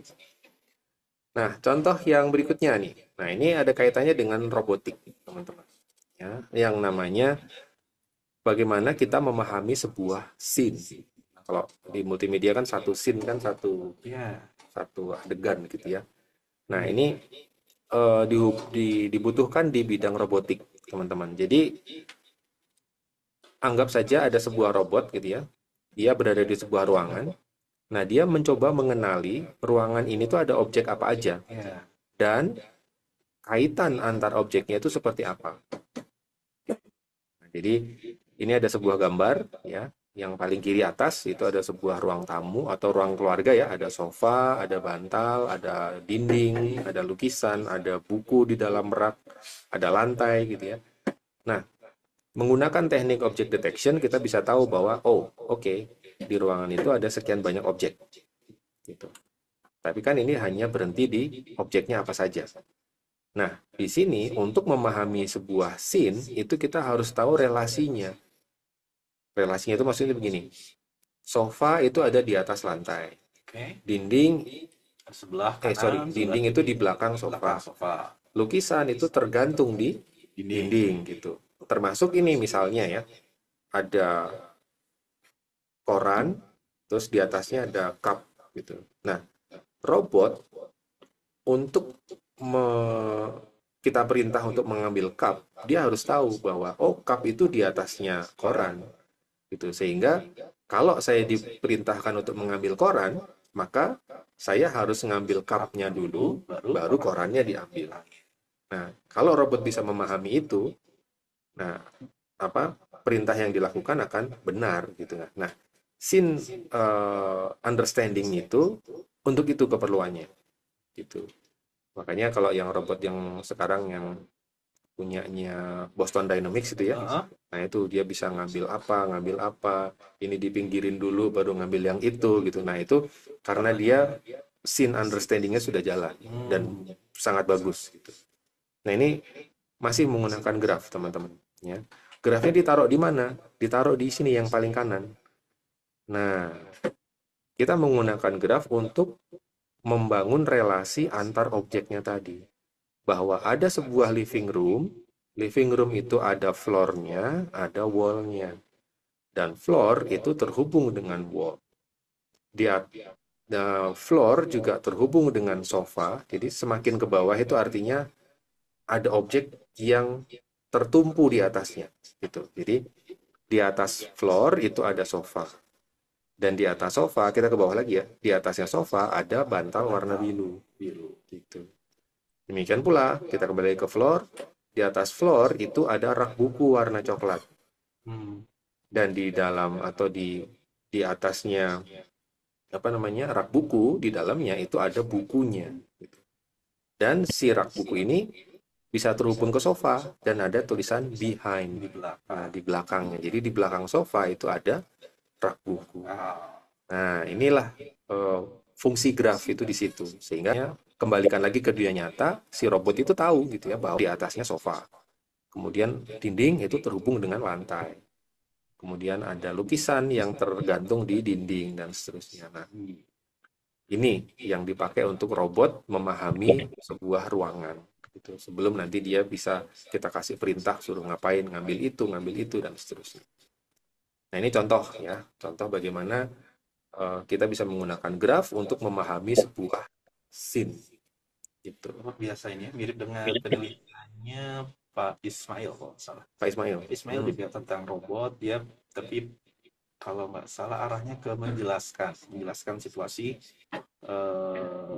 lingkungan seperti apa. Mhm.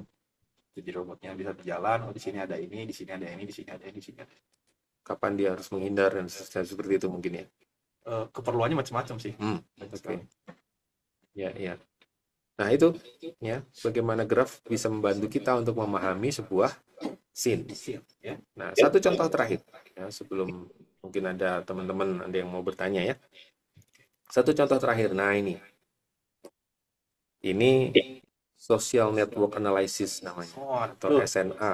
Ya, tadi kan kita sempat bahas ya bahwa ini kayaknya titik ini influencer gitu kan. Nah, saya kasih contoh di sini ya. Nah, jadi ada namanya social network analysis. Nah, ini adalah proses untuk menyelidiki struktur sosial. Struktur sosial. Ya, kita bisa gunakan jaringan dan teori graf. Nah, di sini komponennya ya. Untuk simpul atau titik, ya, itu untuk menggambarkan aktor individu, orang, atau sesuatu, atau istilahnya apa namanya? Brand gitu ya. Instance lah gitu ya. Instance atau agent gitu ya, di dalam sebuah jaringan. Kemudian sisi, ya, sisi itu adalah hubungannya atau interaksinya. Apa misalnya dia retweet, atau like, atau sekedar komen, atau follow, atau save bahkan ya, itu juga dihubungkan dengan sebuah garis. Nah, ini ada sifat-sifatnya ya, yang sudah didefinisikan di keilmuan bidang itu ya SNA. Nah, jadi ada yang namanya centralized, ada yang namanya dense, ya artinya dia sangat padat gitu ya, saling terhubung. Kemudian yang C ini fragmented, nah tadi ada graf yang dia terlepas gitu ya. Kemudian ada closure, artinya hanya beberapa entitas, tapi dia ya tiga ini aja saling ngumpul gitu, dia nggak terhubung ke yang lain misalnya gitu ya. Kemudian ada ties between actors ya with different attribute. Ya ini misalnya kalau sudah lintas geng. Lintas geng. Lintas geng. Jadi si hijau itu gengnya si A gitu. Tapi ternyata di retweet sama gengnya si B gitu. Wah, Nah, ini jadi ingat yang biru ini yang si B gitu. ramai kalau pilpres. Betul. Nah, ini kayak yang di mana ya, yang cuma 2 calon gitu ya. Jadi ini bisa digambarkan seperti itu. Nah, kemudian yang F itu kalau yang ada apa namanya dislike ya, kalau kita bisa ngasih jempol turun, jempol naik, nah itu bisa kita gambarkan pakai garis ini. Ada yang garis putus-putus sama garis yang lurus gitu. Nah, kemudian kita terapkan ke data sosial media. Nah, jadinya seperti ini yang di kanan ini teman-teman. Ya, kalau misalnya mau di zoom ya, ini ada satu titik, ada fotonya ya, yang muncul fotonya agak besar itu yang dominan dia. Gitu. Ya, contohnya kita lihat yang paling kiri atas ya, itu ada satu aktor yang sampai bentuknya kayak kipas gitu ya. Nah, itu artinya follower dia banyak gitu. Dan apa yang dia posting itu dapat reaction dari mereka gitu. Om, kalau kita lihat kan sebenarnya tidak semua koneksinya digambarkan di sini ya, hanya sebagian saja ya. Hanya sebagian yang dianggap ya tadi kita mau menganalisis apanya nih gitu, mau menganalisis reaction-nya atau menganalisis dislike-nya misalnya, itu bisa kita lakukan. Ya, karena masih terlalu sederhana dibandingkan kalau kita mau menggambarkan misalkan pertemanan gitu. Pasti akan sangat penuh gambarnya. Akan lebih halus lagi gambarnya. Gitu. Nanti kalau teman-teman searching di Google atau di internet gitu ya, nanti gambarnya itu bentuknya kayak nebula, Kayak galaksi nih, kayak gitu ya. nebula, kayak Awan galaksi galaksi gitu, gitu ya. halus banget gitu. Halus banget, saking Saking banyak banyaknya, garisnya. saking banyaknya data. Nah ini contoh representasi yang sederhana gitu ya. Nanti yang Sederhana ya segini ya. ini sederhana, Sederhana. ini sederhana ini sederhana. Makin gak karuan aja berarti.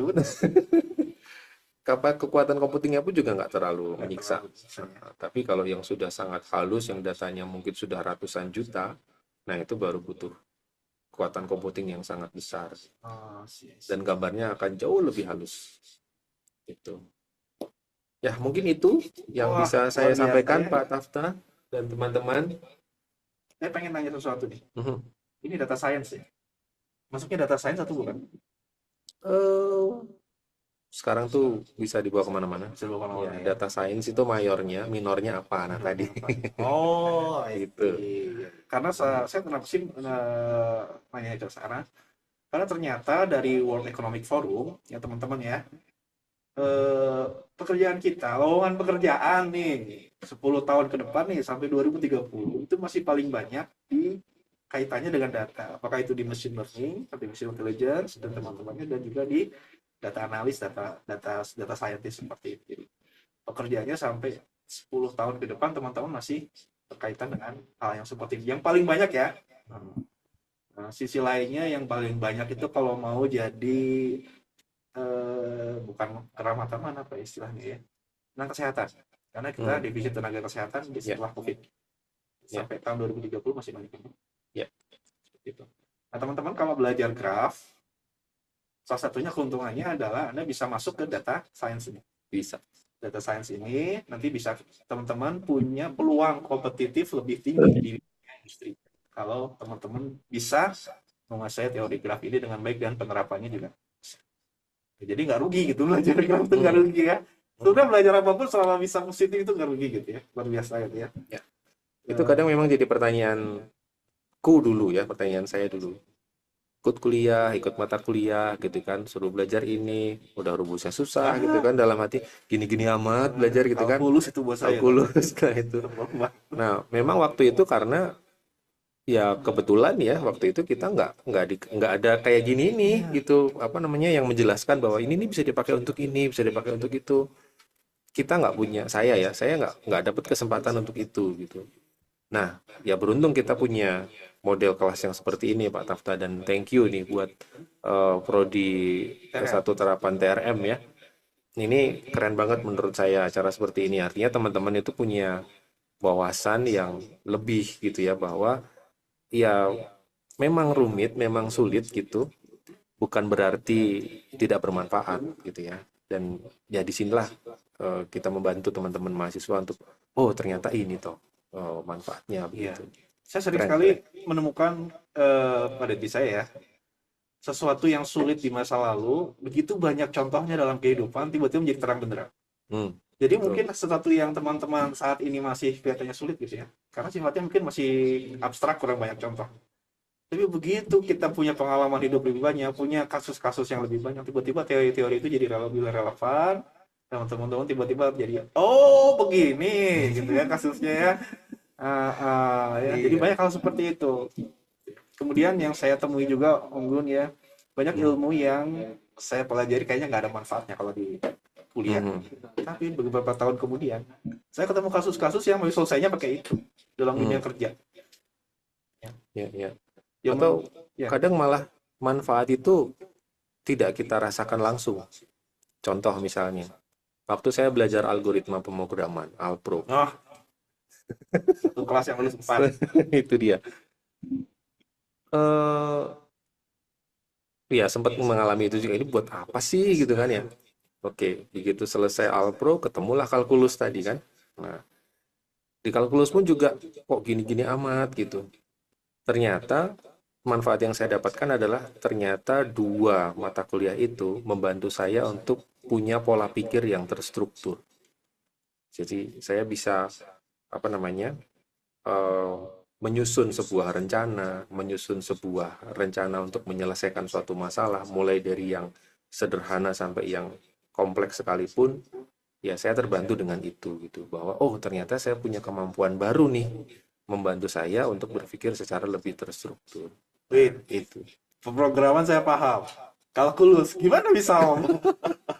Kalkulus itu kan masalahnya kan abstrak ya. Bisa Bisa divisualkan. ya, bisa divisualkan.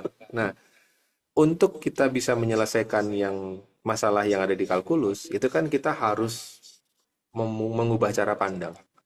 Contoh nih, kalau kita menghitung Oke. volume balok, ada dong rumusnya, Ya, gitu kan ya. gampang. Volume tabung, ada dong rumusnya. Nah, volume kolam renang yang bentuknya kembang, Nah, itu ya. atau awan yang nggak beraturan. Ya, Nah, saya mending cari kerjaan lain deh. itu kita suruh ngitung volumenya, gimana caranya gitu kan. Tapi itu masalah kalkulus kan. Iya, betul. Nah, kalkulus bisa melakukan itu, artinya apa? Oke, yuk kita perdalam yuk gitu. Yuk kita zoom masalahnya. Artinya, oh, dengan pendekatan kalkulus ternyata bisa loh dengan cara begini gitu ya. Kita gambarkan aja balok-balok, kan kita tahu rumus balok kan. Iya. Nah, gambar yang tidak beraturan itu kita taruh balok-balok, kita jajarkan di situ dengan ketinggian yang berbeda-beda gitu kan ya. Iya. Nah, kemudian kita bisa hitung luasnya. Oke. Approximation ya. Approximation. Nah, nanti baloknya kita perkecil. Semakin banyak baloknya, nanti akan semakin mendekati kan angkanya. Nah, makanya di situ kita belajar ada yang namanya limit, ada yang namanya integral. I see. Nah. Masalah yang kompleks sebenarnya adalah masalah-masalah yang lebih simpel digabung jadi satu, jadi kompleks. Oh, Itu dia, di dunia berpikir komputasi namanya dekomposisi. dekomposisi. Betul. Itu dia. Itulah yang saya dapatkan. Jadi, kalau ada masalah besar, jangan justru ditinggal. Ya. Tapi kita perdalam lagi, kita dekompos tadi. Kita selesaikan dengan cara berpikir yang lebih kecil-kecil, kita selesaikan. Harapannya nanti masalah besarnya akan ikut terselesaikan juga. Oh, luar biasa itu ya. Gitu. Kalkulus ya. Kalau aku lulus. Oke. Seperti itu. Oke, teman-teman, ada yang ingin berinteraksi mungkin dengan Pak Guntur ya. Nggak hanya dengan tentang graf saja, mau bicara tentang pengalaman hidup, mangga silahkan. Mau Boleh, cari silakan. gimana Om, jadi belajar algoritma, saya udah 2 tahun belajar nggak selesai misalkan gitu. Gimana nih algoritma atau yang lainnya, silakan. Tapi jangan curhat asmara ya, bukan kolomnya di sini. Oke, silakan. Mungkin di luar studio Di luar studio boleh ditemui katanya. menyelesaikan masalah asmara menggunakan graf. Oh, ayo silakan. Saya sangat berharap teman-teman bisa mengungkapkan pertanyaan-pertanyaan yang bagus.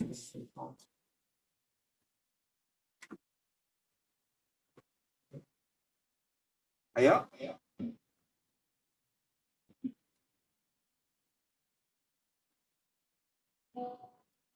Ada berapa nih di sini? 104. 104.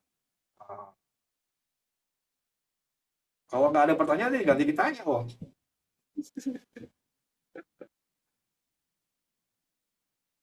Oke, ini dipancing pakai ini nih, pakai nilai.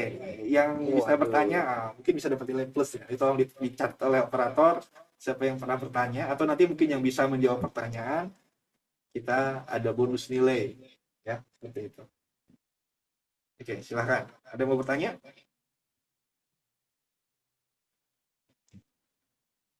Bonus nilainya apa nih Pak? Langsung di mata kuliah ini gitu atau gimana? Nah, itu kalau bisa bikin aplikasi Dijkstra yang divisualkan, nah itu boleh dapat A oke. gitu ya.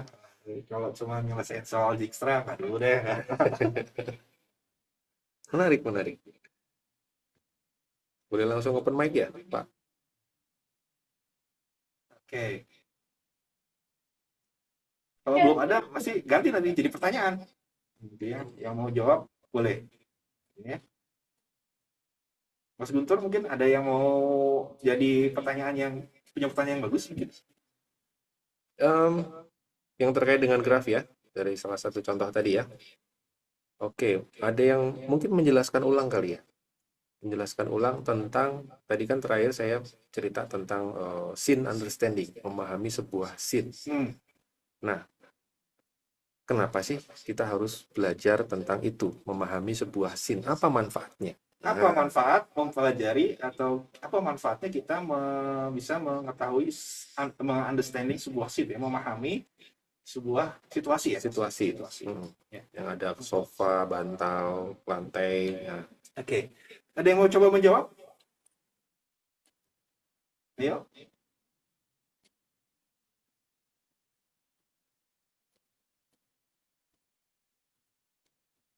Wah, ini ada banyak 105 orang gitu ya. Termasuk kita yang mungkin seratusan. Saya berharap ada yang mau jawab nih.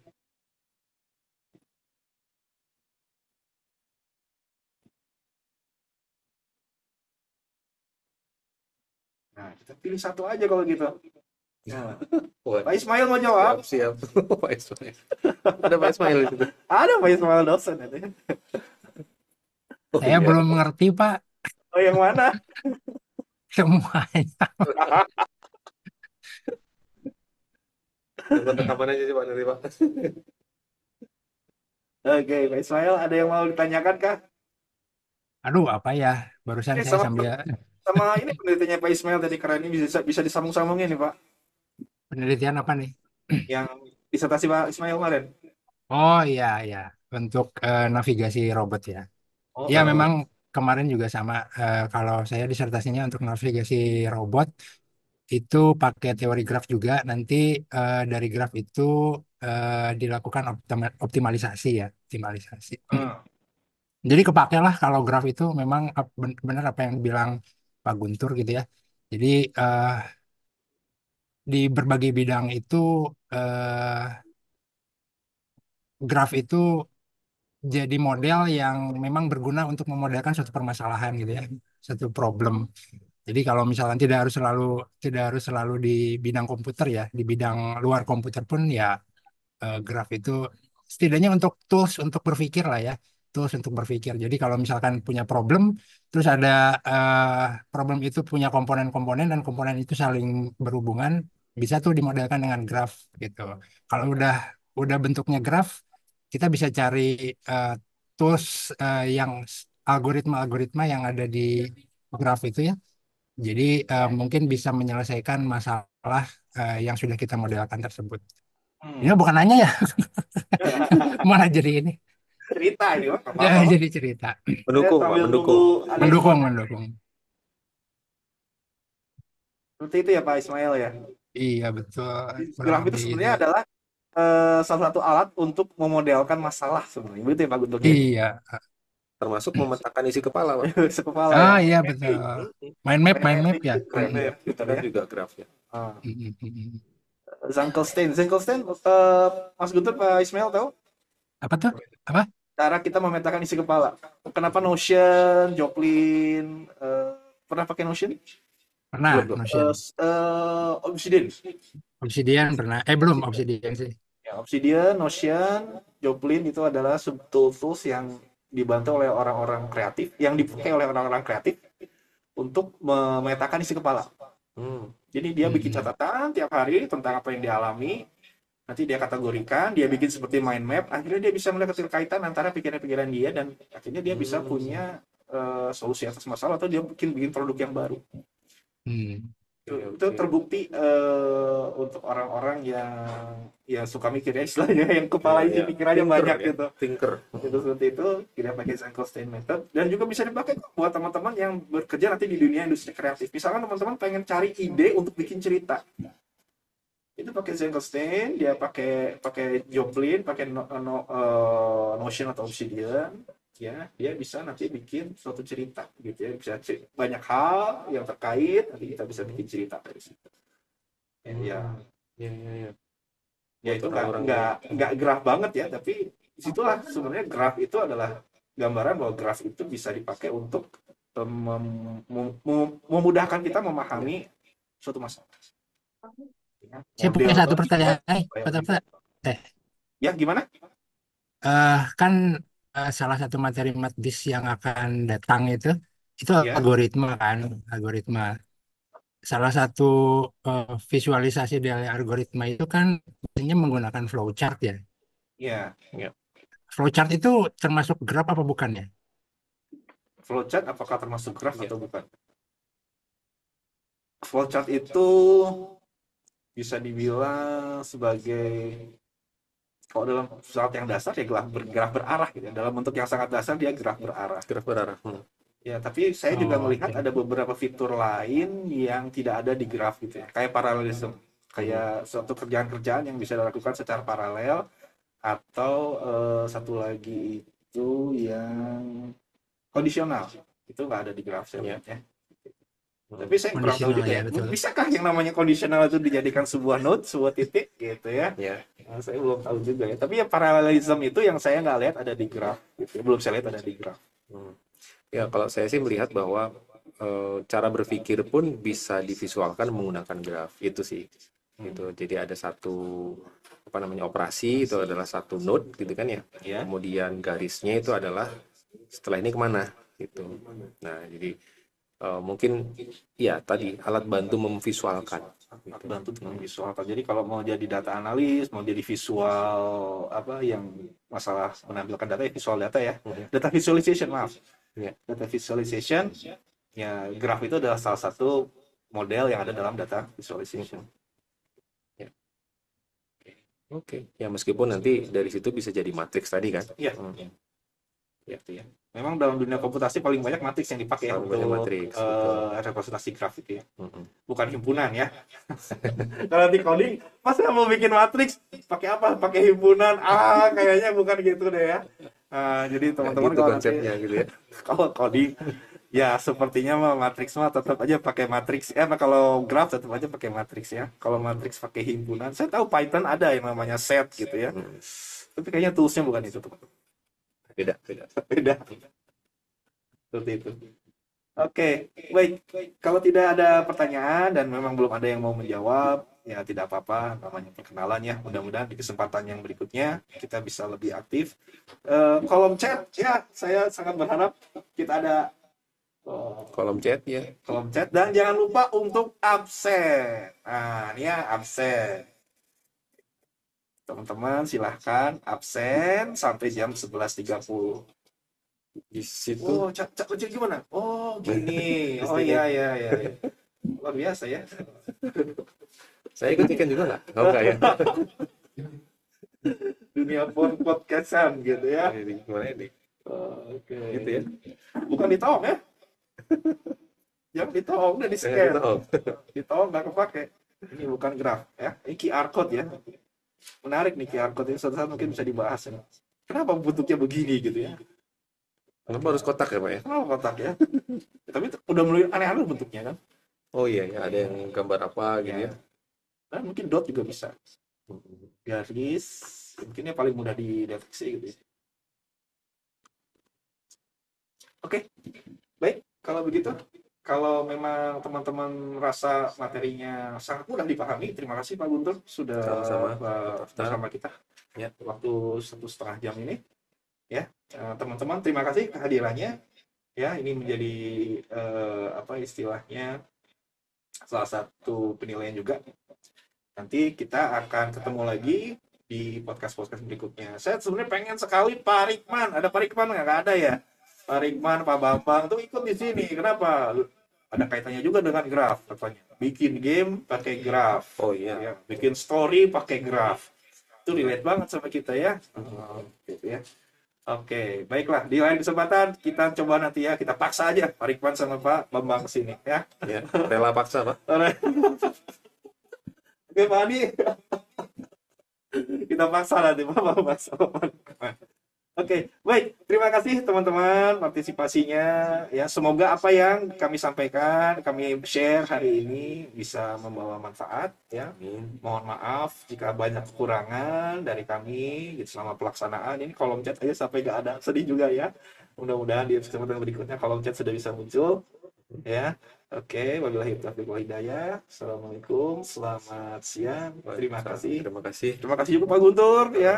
Terima kasih operator bantuannya. Teman-teman Oke, operator. Pak Adi, terima Pak kasih Adi, kehadirannya sudah menemani. support. Terima kasih Pak Guntur. Untuk Oh, akses oke. sebentar ya, siapa tahu belum bisa masuk nih.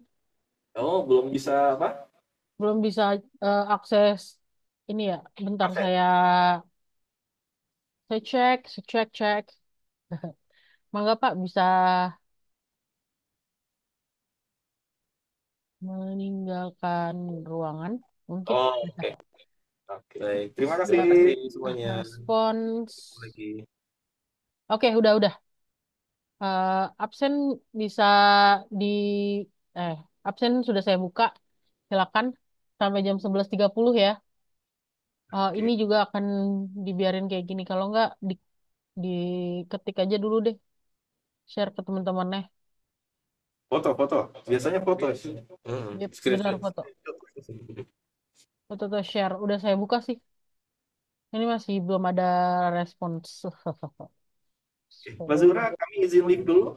Silakan Bapak. Terima kasih Bapak. Terima kasih bantuannya, Mbak Zura. Thank you, Iya, thank you. Terima sama-sama kasih. Pak. Terima kasih Pak Guntur. Udah Pak. Sama-sama, thank you. Nanti bisa Terima saling kasih mengundang ya. kesempatannya. Ini kalau mau dipakai mangga Oh sebenarnya iya, okupasinya juga nggak penuh-penuh amat teman-teman, kalau mau bikin podcast mau apa prodi-prodi lain wis you welcome gitu ya. itu yang paling sering nanya ke Pak Adi. Pak, kapan boleh dipinjam? Kapan boleh Oh, gitu. dipinjam sih? Disewa. Disewa. Karena biar ada ini NF-nya gitu. Makanya saya nanya ke Pak Adi terus katanya, ntar Pak ya mau diserahin ke fakultas dulu katanya. Oh, mungkin ada beberapa yang kurang siap ya, yang siap itu. Menurutku sih malah justru ini basicnya, karena nanti